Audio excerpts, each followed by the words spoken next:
ತತ್ಸತ್. ಎಲ್ಲರಿಗೆ ನಮಸ್ಕಾರ. ವಿಷ್ಣು ಪುರಾಣದ ಪರಿಚಯವನ್ನು ಮಾಡಿಕೊಡ್ತಾ ಇದ್ವಿ. ನಿನ್ನೆ ದಿವಸ ಸಮುದ್ರ ಮಥನ ಕಾಲದಲ್ಲಿ ಲಕ್ಷ್ಮಿ ಹುಟ್ಟಿದ್ದರ ಹಿನ್ನೆಲೆಯನ್ನು, ಹಾಗೆಯೇ ಇನ್ನು ಕೆಲವು ಕಥೆಗಳನ್ನು, ಮುಖ್ಯವಾಗಿ ಜಡಭರತ ಹಾಗೂ ರಹುಗಣ ಇವರ ಸಂವಾದ, ಈ ಎಲ್ಲ ಅಂಶಗಳನ್ನು ಗಮನಿಸಿದ್ವಿ. ಇನ್ನು ಮುಂದೆ ಪುರಾಣಗಳಲ್ಲಿ ಹಲವು ಕಡೆ ಬರುವಂಥ ಒಂದು ಬಹಳ ಆಕರ್ಷಕವಾದ ಒಂದು ಉಪಾಖ್ಯಾನ ಸೌಭರಿ ಮುನಿಯ ಕಥೆ. ಅದನ್ನು ನಾವು ನೋಡ್ಬೋದು. ಸೌಭರಿ ಮಹರ್ಷಿ ಬಹಳ ದೊಡ್ಡ ಜ್ಞಾನಿ. ಆತ ಒಮ್ಮೆ ಸಮುದ್ರ ಮಧ್ಯದಲ್ಲಿ ಕೂತ್ಕೊಂಡು ಬಹುಕಾಲ ತಪಸ್ಸು ಮಾಡ್ತಾ ಇದ್ದ.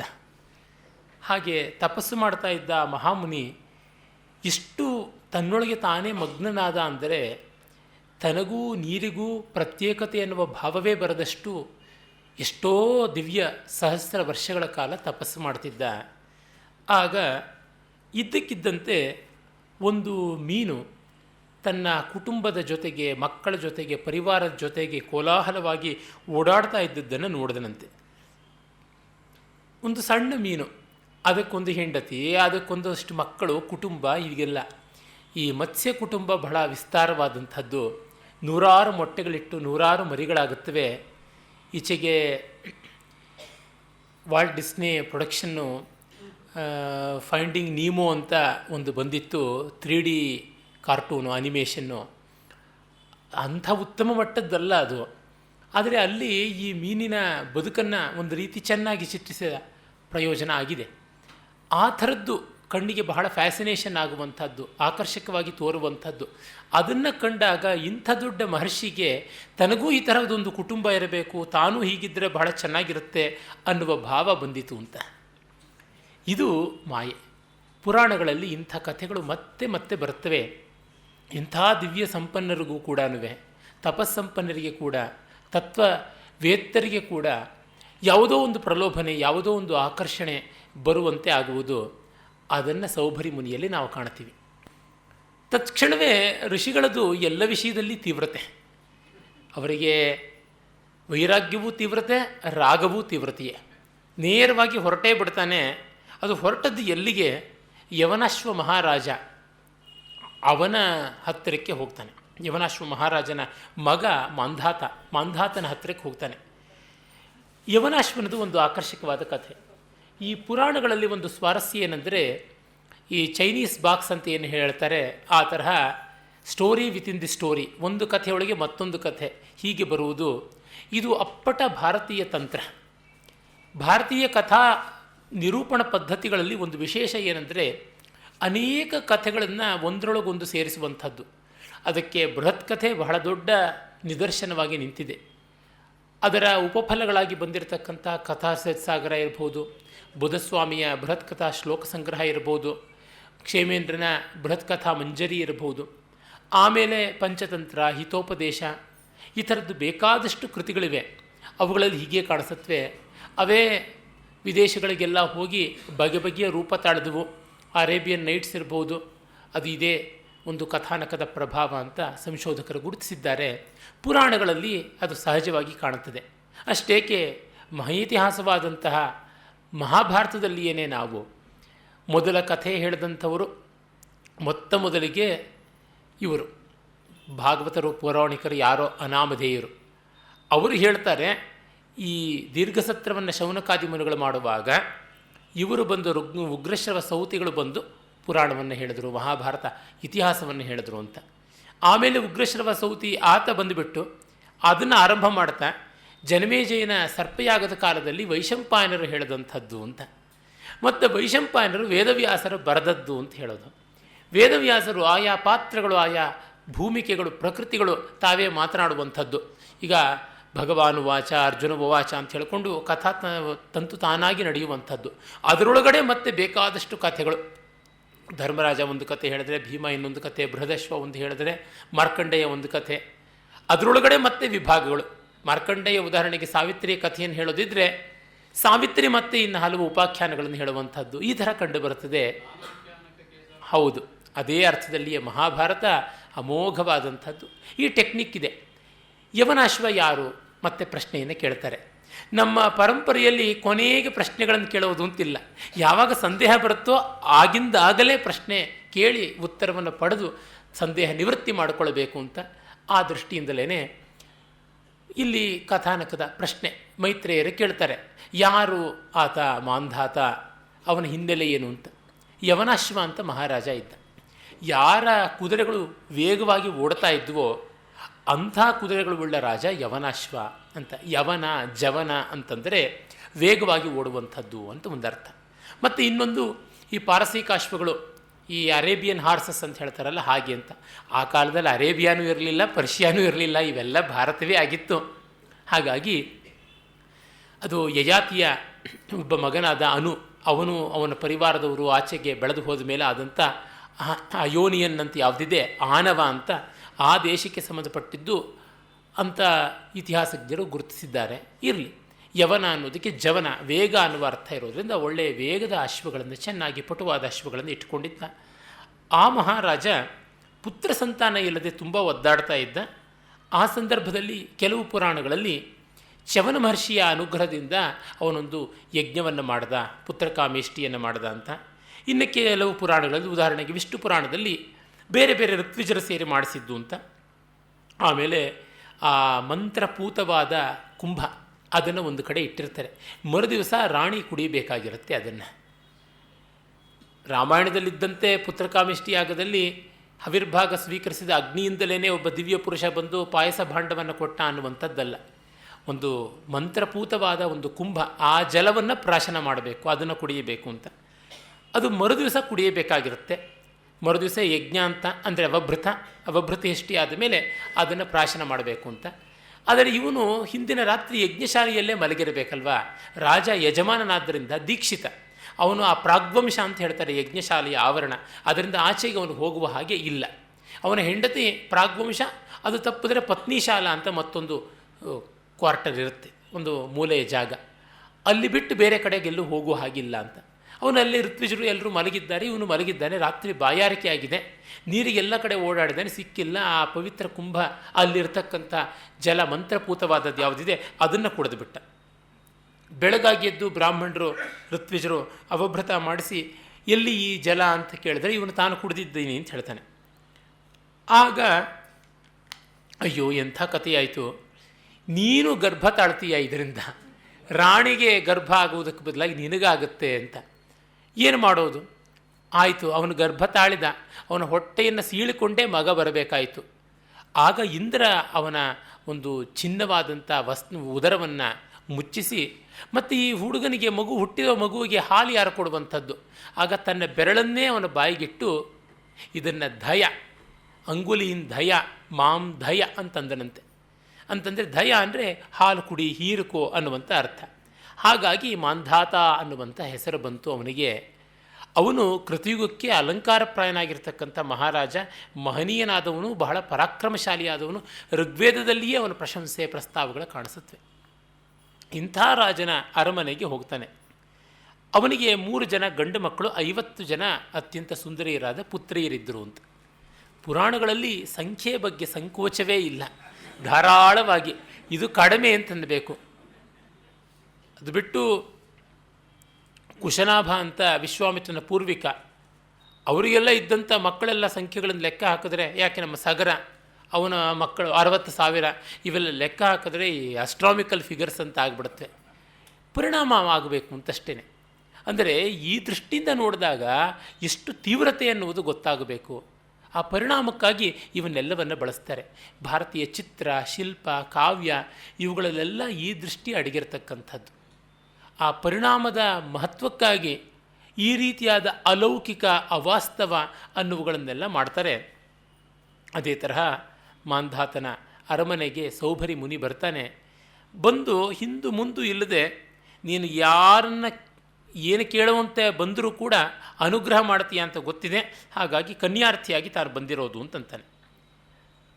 ಇವನು ಕೇಳಿದ್ದನ್ನು ಕೊಡಲೇಬೇಕು. ಆದರೆ ವೃದ್ಧನಾಗಿರ್ತಾನೆ, ವಯಸ್ಸಾಗಿ ಶರೀರವೆಲ್ಲ ಶುಷ್ಕವಾಗಿದೆ, ಕಾಡಿನಲ್ಲಿ ಕಂದಮೂಲ ತಿಂದುಕೊಂಡಿರುವಂಥವನು. ಈ ಋಷಿಗೆ ತನ್ನ ಮಕ್ಕಳನ್ನು ಹೇಗೆ ಕೊಡೋದು ಅಂತ ಚಿಂತೆ. ಇದನ್ನೆಲ್ಲ ಇಟ್ಟುಕೊಂಡು ಕೆಲವರು ನಮ್ಮ ಪುರಾಣಗಳನ್ನು ಆಕ್ಷೇಪ ಮಾಡ್ತಾರೆ. ಹೀಗೆ ಯಾರ್ಯಾರೋ ಬಂದುಬಿಡೋದು, ಸನ್ಯಾಸಿಗಳು, ಬ್ರಾಹ್ಮಣರು, ಋಷಿಗಳು ಅಂತ ಹೇಳಿಕೊಂಡು ಅವರ ರಾಜನರ ಮಕ್ಕಳನ್ನೆಲ್ಲ ಮದುವೆ ಮಾಡ್ಕೊಳ್ಳೋದು, ಇದು ಏನು, ಇದು ಯಾವ ಸಂಪ್ರದಾಯ, ಇದು ಯಾವ ಮರ್ಯಾದೆ ಅಂತೆಲ್ಲ. ಈ ಕಥೆಗಳಲ್ಲಿ ವಾಸ್ತವ ಇಲ್ಲ ಅಂತ ಇಲ್ಲ. ಇದರೊಳಗೆ ಒಂದಿಷ್ಟು ಐತಿಹಾಸಿಕವಾದದ್ದು. ಈಗ ಸೌಭರಿ ಮಹರ್ಷಿ ಜಲಮಧ್ಯದಲ್ಲಿಯೇ ಕೂತು ತಪಸ್ಸು ಮಾಡಿದ, ಸಮುದ್ರದ ಒಳಗೆ ಆಕಂಠ ಮುಳುಗಿ ಅಥವಾ ಪೂರ್ಣವಾಗಿ ಮುಳುಗಿ ಅಂತಲ್ಲ, ನೀರಿನ ಮಧ್ಯೆ ನಿಂತು ತಪಸ್ಸು ಮಾಡ್ತಲೋ, ಅರ್ಘ್ಯ ಕೊಡುವಾಗಲೋ ಮೀನುಗಳ ಓಡಾಟವನ್ನು ಕಂಡು ಅವನಿಗೆ ಈ ಬೈಕೆ ಬಂದಿರಬಹುದು, ಬಂದಿದ್ದಾನೆ, ಕೇಳಿದ್ದಾನೆ. ಆತ ವೃದ್ಧನೇ ಆಗಬೇಕು ಅಂತ ಇಲ್ಲ.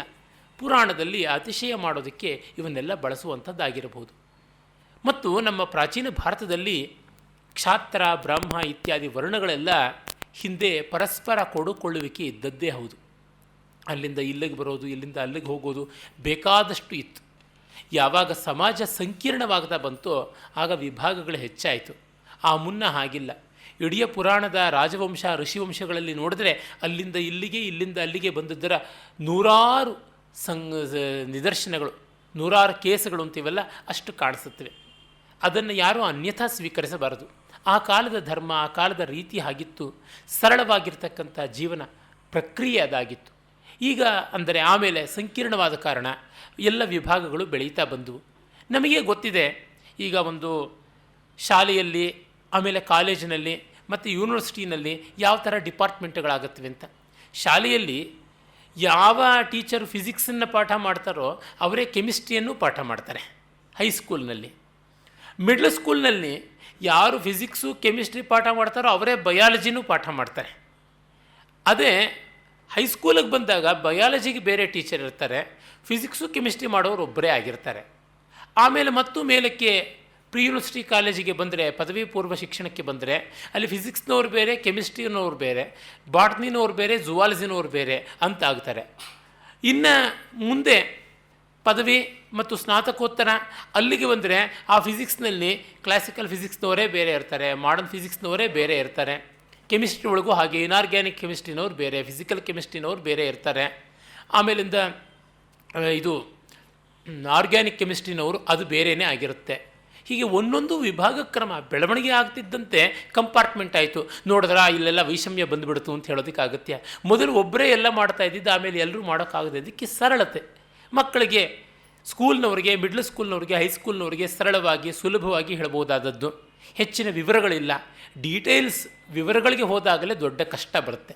ಈಗ ಇಡೀ ಪುರಾಣವನ್ನು ಹೇಳಬೇಕು ಅಂತಂದರೆ 18 ಮಹಾಪುರಾಣಗಳು, 18 ಉಪಪುರಾಣಗಳು, 18 ಔಪಪುರಾಣಗಳು ಅಂತೆಲ್ಲ ನೋಡಿಕೊಂಡು ಸುಮಾರು 12-15 ಲಕ್ಷ ಶ್ಲೋಕಗಳಷ್ಟು ಗಾತ್ರದ ಗ್ರಂಥರಾಶಿಯನ್ನು ಕುರಿತು ಹೇಳಬೇಕು ಅಂದರೆ ಏನು ಸಾಮಾನ್ಯವಾಗಿ ನೋಡಿಪ್ಪ, ಸೃಷ್ಟಿ ಕಥೆ ಬರುತ್ತೆ, ಲಯದ ಕಥೆ ಬರುತ್ತೆ, ಮನುಗಳ ಕಥೆ ಬರುತ್ತೆ ಅಂಥವುಗಳನ್ನು ಹೇಳಿ 1 ಗಂಟೆಯಲ್ಲಿ ಮುಗಿಸ್ಬಿಡ್ಬೋದು. ಆದರೆ ಒಂದೊಂದು ಪುರಾಣದ ಡೀಟೇಲ್ಸ್ ಅಂತ ತೆಗೆದುಕೊಂಡಾಗ ಇಷ್ಟಿಷ್ಟೋ ಬರುತ್ತವೆ. ಆ ಡೀಟೇಲ್ಸಲ್ಲಿ ರಿಪಿಟೇಷನ್ನು ಇರೋದಕ್ಕೆ ಸಾಧ್ಯ. ಆದರೆ details R the devils work ಅಂತ, ತುಂಬ ಕಷ್ಟ. ವಿವರಗಳಿಗೆ ಹೋದಷ್ಟು ನಮಗೆ ಬಹಳ ತೊಡಕಾಗುತ್ತೆ. ಯಾವುದನ್ನು ಫಿಲಾಸಫೈಸ್ ಮಾಡೋದು ಬಹಳ ಸುಲಭ. ಆ ಕಾರಣದಿಂದಲೇ ಸಂಶೋಧನೆ ಸಾರಭೂತವಾಗಿ ಹೇಳುವಾಗ ಕಾಣುವ ಸ್ವಾರಸ್ಯ ಅದರ ವಿವರಗಳಿಗೆ ಹೋದಾಗ ಕಾಣೋಲ್ಲ. ಆ ಕಾರಣದಿಂದಲೇ ಕೆಲವರು ಏನು ಮಾಡ್ತಾರೆ, ಈ ವಿವರಗಳಿಗೆ ಹೋದದ್ದನ್ನು ಶುಷ್ಕ ಪಾಂಡಿತ್ಯ ಅಂತ ಮೂದಲಿಸೋದುಂಟು. ಅದು ಅವಿವೇಕ ದೃಷ್ಟಿ. ಸಮಗ್ರ ದೃಷ್ಟಿಗೆ ಯಾವುದನ್ನು ತಿರಸ್ಕಾರ ಮಾಡುವಂಥದ್ದು ಬರೋಲ್ಲ. ವಿವರಗಳಲ್ಲಿ ಒಂದು ಸ್ವಾರಸ್ಯ ಇದೆ. ವಿವರಗಳಲ್ಲಿ ಪೂರ್ಣತೆಯನ್ನು ಮರೆಯದೆ ಈ ಒಂದು ಸೂಕ್ಷ್ಮತೆಗಳಿಗೆ ಹೋಗಬೇಕಾಗತ್ತೆ ಅಂತ. ಮತ್ತು ಈ ಥರದ ವಿವರಗಳನ್ನು ಯಾರಾದರೂ ಒಬ್ಬರು ಮಾಡಿ ಕೊಡದೇ ಇದ್ದರೆ ಮುಂದಿನವರಿಗೆ ಯಾವ ರೀತಿ ಅವೆಲ್ಲ ಪ್ರಯೋಜನಕ್ಕೆ ಬರುವಂಥದ್ದು. ಉದಾಹರಣೆಗೆ ಕಾಳಿದಾಸನ ಕಾವ್ಯಗಳ ಅಥವಾ ಪಂಪನ ಕಾವ್ಯಗಳ ಪರಿಷ್ಕೃತವಾದ ಆವೃತ್ತಿ, ಕ್ರಿಟಿಕಲ್ ಎಡಿಷನ್ ಮಾಡಬೇಕು ಅಂತಂದರೆ ಹೇಗೆ? ಇಡೀ ದೇಶದಲ್ಲಿ, ರಾಜ್ಯದಲ್ಲಿ ಎಲ್ಲೆಲ್ಲೆಲ್ಲ ಈ ಕವಿಯ ಹಸ್ತಪ್ರತಿಗಳಿವೆಯೋ ಅವನ್ನು ನೋಡಬೇಕು. ಉದಾಹರಣೆಗೆ ಕುಮಾರ ಸಂಭವದ ಒಂದು ಕ್ರಿಟಿಕಲ್ ಎಡಿಷನ್ ಮಾಡಬೇಕು ಅಂತಂದರೆ ಪ್ರಪಂಚಾದ್ಯಂತ ಎಲ್ಲೆಲ್ಲಿ ಹರಡಿ ಹೋಗಿವೆ ಕಾಳಿದಾಸನ ಹಸ್ತಪ್ರತಿಗಳು. ಯಾತಕ್ಕೆಂದರೆ ವಿದೇಶದ ಮ್ಯೂಸಿಯಂಗಳಲ್ಲಿ, ಲೈಬ್ರರಿಗಳಲ್ಲಿ ಕೂಡ ಹೊರಟು ಹೋಗಿವೆ ಎಷ್ಟೋ ಪ್ರತಿಗಳು. ಅವುಗಳನ್ನೆಲ್ಲವನ್ನು ಸಂಪಾದಿಸಬೇಕು. ಮೈಕ್ರೋಫಿಲ್ಮಿಂಗು ಮತ್ತೊಂದು ಎಲ್ಲ ಮಾಡಿಕೊಳ್ಳಬೇಕು. ಮಾಡಿಕೊಂಡು ಪ್ರತಿಯೊಂದು ಶ್ಲೋಕವನ್ನು ಅಸ್ತ್ಯುತ್ತರಸ್ಯಾಮ್ ಅಂತ 1ನೇ ಸರ್ಗದ 1ನೇ ಶ್ಲೋಕದಿಂದ 8ನೇ ಸರ್ಗದ ಕಡೆಯ ಶ್ಲೋಕದವರೆಗೆ ಎಲ್ಲವನ್ನು ಗಮನಿಸ್ಕೊಳ್ಬೇಕು. ಸುಮಾರು 500 ಚಿಲ್ಲರೆ ಶ್ಲೋಕಗಳು ಬರ್ತವೆ. ಎಲ್ಲ ಶ್ಲೋಕಗಳನ್ನು ಬರ್ಕೊಂಡು ಒಂದೊಂದು ಹಸ್ತಪ್ರತಿಯಲ್ಲಿಯೂ ಅದು ಯಾವ್ಯಾವ ರೂಪವನ್ನು ತಾಳಿದೆ ಅಂತ, ಉದಾಹರಣೆಗೆ ಯಮಕ್ಷರಂ ಕ್ಷೇತ್ರವಿದೋ ವಿದುಸ್ತಂ ಆತ್ಮಾನಮಾತ್ಮನ್ಯವಲೋಕಯಂತಂ ಅಂತ 3ನೇ ಸರ್ಗದಲ್ಲಿ ಒಂದು ಕಡೆ ಶಿವನ ತಪೋವರ್ಣನೆ ಬರುತ್ತೆ. ಅಲ್ಲಿ ಯಮಕ್ಷರಂ ಕ್ಷೇತ್ರವಿದ ವಿದುಹು ಅನ್ನುವ ಮಾತನ್ನು ಕೆಲವು ಪಾಠಗಳಲ್ಲಿ ಯಮಕ್ಷರಂ ವೇದ ವಿದೋ ವಿದುಸ್ತಂ ಅಂತ ಬರುತ್ತೆ. ಅದೇನು ಅಂತ ನೋಡಬೇಕು. 5ನೇ ಸರ್ಗದಲ್ಲಿ ಒಂದು ಕಡೆ ಪಿನಾಕಿ ಅನ್ನುವಂಥ ಶಬ್ದಕ್ಕೆ ಬದಲಾಗಿ ಕಪಾಲಿ ಅಂತ ಇದೆ. ಅದೇನು ವೇರಿಯೇಷನ್ನು ಅಂದರೆ ಅದರ ಪಾಠ ವ್ಯತ್ಯಾಸ ಏನಿದೆ ಅವನ್ನೆಲ್ಲ ಕೆಳಗಡೆ ಹಾಕ್ಕೊಳ್ಬೇಕು. ಒಂದೊಂದು ಪ್ರತಿಗೂ ಕೂಡ ಇದು ಇಂಥದ್ದು. ಈಗ ಎಲ್ಲಿಯೋ ಎಡಿನ್ಬರೋದ ಲೈಬ್ರರಿನಲ್ಲಿ ಒಂದು ಹಸ್ತಪ್ರತಿ ಸಿಕ್ಕಿರುತ್ತೆ. ಅದಕ್ಕೆ ಬಂದುಬಿಟ್ಟಿದ್ದನು ಇಡಿ ಎಡ್ ಅಂತ ಒಂದು ಸಂಕೇತ ಕೊಟ್ಟು ಎಡ್ ಹಸ್ತಪ್ರತಿಯಲ್ಲಿ ಅಂತ. ಮತ್ತು ಇನ್ಯಾವುದೋ ಮೂಡುಬಿದ್ರೆಯಲ್ಲಿ ಒಂದು ಹಸ್ತಪ್ರತಿ ಸಿಕ್ಕಿರುತ್ತೆ, ಅದಕ್ಕೆ ಮೂ ಹಸ್ತಪ್ರತಿ ಅಂತ ಹೀಗೆಲ್ಲ ಬರೋದು. ಆ ಪಾಠದ ವ್ಯತ್ಯಾಸಗಳು ಏನಿವೆ ಅಂತೆಲ್ಲ ಗುರುತಿಸಬೇಕು. ಕೆಲವು ಕಡೆಗೆ ಗ್ರಂಥಪಾತ, ಕೆಲವು ಅಕ್ಷರಗಳು ಬಿಟ್ಟು ಹೋಗಿಬಿಟ್ಟಿರುತ್ತೆ. ಆ ಅಕ್ಷರಗಳನ್ನು ಏನಂತ ಎಲ್ಲಿಯೂ ಸಿಗೋದಿಲ್ಲ. ಹುಳ ಹತ್ತು ಹೋಗಿರುತ್ತೆ, ತಾಳೆಗರಿಯೋ ಅಥವಾ ಭೂರ್ಜಪತ್ರವೋ ಮುರಿದು ಹೋಗಿರುತ್ತೆ. ಏನು ಮಾಡೋದು? ಅಲ್ಲಿ ಕಲ್ಪಿತ ಪಾಠ ಅಂತ ನಾವೇ ಊಹೆ ಮಾಡಿಕೊಳ್ಬೇಕು. ಹಿಂದೆ ಮುಂದೆ ನೋಡಿಕೊಂಡು ಛಂದಸ್ಸನ್ನೆಲ್ಲ ಗಮನಿಸ್ಕೊಂಡು ತುಂಬುವ ಪ್ರಯತ್ನ ಪಡಬೇಕು. ಎಂಥದ್ದು ನಮಗೆ ತೋಚಿದ್ದು ಮಾಡಿಬಿಟ್ಟು ಕವಿ ಹೆಸರಿನಲ್ಲಿ ಅವನ ತಲೆಗೆ ಅದನ್ನು ಕಟ್ಟಿಬಿಟ್ರೆ ಕಷ್ಟ. ಆ ಕಾರಣದಿಂದ ಅದನ್ನು ಆವರಣದಲ್ಲಿ ಹಾಕಿ ಇದು ನಮ್ಮ ಊಹಪಾಠ, ಕಲ್ಪಿತ ಪಾಠ, ಸದ್ಯಕ್ಕೆ ಈ ಥರ ಇಟ್ಕೊಳ್ಬಹುದು. ಅಥವಾ ಇನ್ಯಾರು ಮಲ್ಲಿನಾಥನಂಥ ವ್ಯಾಖ್ಯಾನಕಾರ ಅಲ್ಲಿ ಯಾವ ಪದ ಅಂತ ಅದನ್ನು ವಿವರಣೆ ಮಾಡಿದ್ದಾನೆ ಅದನ್ನು ವಾಪಸ್ ಹಾಕಬೇಕು. ಕುಮಾರದಾಸ ಅಂತ ಒಬ್ಬ ಸಿಂಹಳದ ಮಹಾಕವಿ ಇದ್ದ, ಸಿಂಹಳ ದೇಶದಲ್ಲಿದ್ದಂಥ ಸಂಸ್ಕೃತ ಕವಿ. ಅವನು ಜಾನಕೀಹರಣ ಅನ್ನೋ ಒಂದು ಒಳ್ಳೆಯ ಕಾವ್ಯ ಬರೆದ. ಆ ಕಾವ್ಯ ಮೂಲ ನಮಗೆ ನಷ್ಟವಾಗೋಗ್ಬಿಡ್ತು, ವ್ಯಾಖ್ಯಾನ ಮಾತ್ರ ಇತ್ತು. ಇಡೀ ಕಾವ್ಯವನ್ನು ವ್ಯಾಖ್ಯಾನದಿಂದ ಮೂಲಕ್ಕೆ ಬ್ಯಾಕ್ವರ್ಡ್ ಟ್ರೇಸಿಂಗ್ ಮಾಡಿರೋದಾಗಿದೆ. ವ್ಯಾಖ್ಯಾನದಲ್ಲಿ ಉದಾಹರಣೆಗೆ ಏನಿರುತ್ತೆ, ಒಂದೊಂದು ಪದವನ್ನು ತೆಗೆದುಕೊಂಡು ಅದಕ್ಕೆ ವಿವರಣೆ ಮಾಡಿರ್ತಾರೆ. ಆ ಪದಗಳನ್ನೆಲ್ಲ ಸೇರಿಸಿ ಅದೇನು ಗದ್ಯವೇ ಹೇಗಂದ್ರೆ ಆಗಿ ಸೇರಿಸೋದಕ್ಕೆ ಪದ್ಯ, ಛಂದಸ್ಸನ್ನು ಗಮನಿಸ್ಕೊಳ್ಬೇಕು.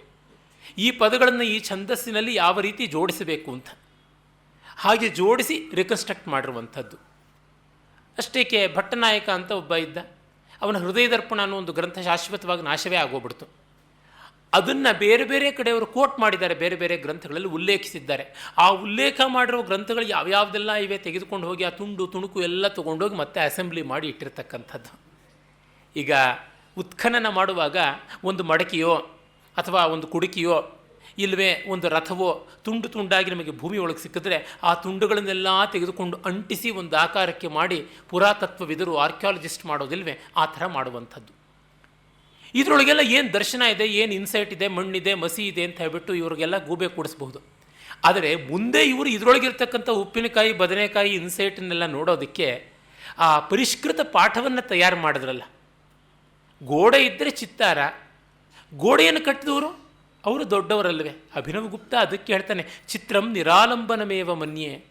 ಪೂರ್ವಿಕರು ಮಾಡದೇ ಇದ್ದರೆ ಅದು ನಿರಾಲಂಬನ, ಗೋಡೆ ಇಲ್ಲದೆ ಅಭಿತ್ತಿ ಚಿತ್ರ ಆಗ್ತಾ ಇತ್ತು. ಹಾಗಾಗಿ ಭಿತ್ತಿಯನ್ನು ಕಟ್ಟಿಕೊಟ್ಟಿದ್ದಾರೆ, ಅದಕ್ಕೆ ನಾವು ಕೃತಜ್ಞರಾಗಿರಬೇಕು ಅಂಥೇಳಿ. ಈ ದೃಷ್ಟಿಯಿಂದ ಒಂದೊಂದು ಹಂತದಲ್ಲಿಯೂ ಕೂಡ ಬರುವಂಥದ್ದು ಬೇಕಾದಷ್ಟಿರುತ್ತೆ. ಹಾಗೆ ಪುರಾಣಗಳಲ್ಲಿ ಕೂಡ ಒಂದು ಹಂತವಾಗಿ ಇವುಗಳನ್ನು ಕೊಟ್ಟಿರ್ತಾರೆ, ಸಾಂಕೇತಿಕವಾಗಿ, ಪ್ರತಿಮಾತ್ಮಕವಾಗಿ, ಕಥಾನಕವಾಗಿ. ಅವುಗಳನ್ನು ನಾವು ಆಳಕ್ಕೆ ಹೋಗಿ ಸಂಕೇತ ಸ್ವಾರಸ್ಯಗಳನ್ನು ತಿಳ್ಕೊಳ್ಬೇಕು. ಬರೀ ಸಂಕೇತ ಸ್ವಾರಸ್ಯಗಳಷ್ಟೇ ನಮಗೆ ಬೇಕು ಅಂತಂದರೆ ಅದು ಹೇಗಿರುತ್ತೆ ಅಂತಂದರೆ, ಹೊಟ್ಟೆ ಒಳಗೆ ಆಹಾರ ಹೋದ ಮೇಲೆ ಆಗುವ ತೃಪ್ತಿ ಏನಿದೆ ಅದು ನನಗೆ ಬೇಕಿದೆ, ಆದರೆ ನಾನು ಊಟ ಮಾಡೋದಿಲ್ಲ ಅಂತ ಹೇಳ್ದಂಗೆ ಆಗುತ್ತೆ. ಅವಿಚಾರಿತವಾದಂಥದ್ದು. ಆ ಪ್ರೋಸೆಸ್ ಅನ್ನುವುದು ಅನಿವಾರ್ಯವಾಗುತ್ತೆ, ಅದನ್ನು ಕಲಿಯಲೇಬೇಕಾಗತ್ತೆ, ಅದರ ಮೂಲಕ ಹಾದು ಹೋಗಬೇಕು, ಅದರೊಳಗೆ ತಿಳುವಳಿಕೆ ಪೂರ್ಣವಾಗಿ ಬೇಕು ಅಂತಿದ್ರೆ. ಇಲ್ಲವೇ ನಮಗೆ ಸಾರ ಮಾತ್ರ ಸಾಕು ಅಂತಂದರೆ, ವಿವರಗಳು ಬೇಡ ಅಂದರೆ ಒಳ್ಳೆಯದಪ್ಪ, ಆದರೆ ಅದನ್ನು ಮೂದಲಿಸಬೇಡಿ. ಆ ಎಲ್ಲ ಪ್ರಯತ್ನಗಳಿಗೆ ನೀವು ಹೋಗೋದು ಬೇಕಿಲ್ಲ, ಎಲ್ಲರೂ ಎಲ್ಲವನ್ನೂ ಮಾಡಬೇಕಿಲ್ಲ, ಆದರೆ ಮಾಡಿದವರ ಬಗ್ಗೆ ಆದರ ಇಟ್ಟುಕೊಳ್ಳಿ ಅನ್ನುವಂಥದ್ದು. ಪುರಾಣಗಳಲ್ಲಿ ಕಂಡುಬರುವ ಅಸಂಖ್ಯ ಕಥೆಗಳಿಗೆ, ವಿವರಗಳಿಗೆ ಈ ದೃಷ್ಟಿಕೋನ ಬೇಕಾಗುತ್ತೆ. ಇಲ್ಲದೇ ಇದ್ದರೆ ಅದನ್ನು ನಿಜವಾಗಿ ನೋಡಬೇಕಾದ ದೃಷ್ಟಿಯಿಂದ ನೋಡೋಕ್ಕಾಗದೆ ಪ್ರಯೋಜನ ಬಾಹ್ಯರಾಗುವವರು ನಾವೇ. ಮತ್ತು ಸೌಭರಿ ಮುನಿ ಕನ್ಯೆಯರನ್ನು ಅರ್ಥಿಸ್ತಾನೆ. ಆಗ ರಾಜ ನಿರಾಕರಿಸೋಕ್ಕಾಗೋಲ್ಲ, ಇವರಿಗೆಲ್ಲ ತಪೋಬಲ, ಹಾಗಾಗಿ ಶಾಪ ಕೊಟ್ಟಾರು ಅಂತ ಒಂದು ಹೆದರಿಕೆ ಅಂತ. ಅದು ಒಂದು ಸ್ತರದ್ದು. ಆದರೆ ಇಂಥ ದೊಡ್ಡ ಜ್ಞಾನಿ, ಇಂಥ ತಪಸ್ವಿ, ತೇಜಸ್ವಿ, ಮಹಸ್ವಿ ಈತ ಕೇಳ್ತಾ ಇದ್ದರೆ ನಿರಾಕರಿಸುವುದು ಹೇಗೆ ಅಂತ. ದೊಡ್ಡವರು ಎದುರಿಗೆ ಬಂದರೆ ಅವರು ಭಿಕ್ಷಾಪಾತ್ರೆಯನ್ನು ಮುಂದೆ ಚಾಚಿದರೆ ನಿರಾಕರಿಸುವುದು ಹೇಗೆ? ಮಹಾತ್ಮ ಗಾಂಧಿಯವರು ದೊಡ್ಡ ದೊಡ್ಡ ಸಭೆಗಳನ್ನು ಮಾಡಿ ಜೋಳಿಗೆ ಹಿಡಿದು ಮುಂದೆ ಹೋದರೆ ಯಾವ ಹೆಣ್ಣು ಇಲ್ಲ ಅಂತೆ ಹಾಕಬೇಕಾಗಿತ್ತಂತೆ. ಒಮ್ಮೆಯಂತೂ ದೆಹಲಿಯಲ್ಲಿಯೂ ಎಲ್ಲಿಯೋ ಒಂದು ಘಟನೆ ಆಗಿದ್ದು ಅಂತ ಓದಿದ್ದೀನಿ.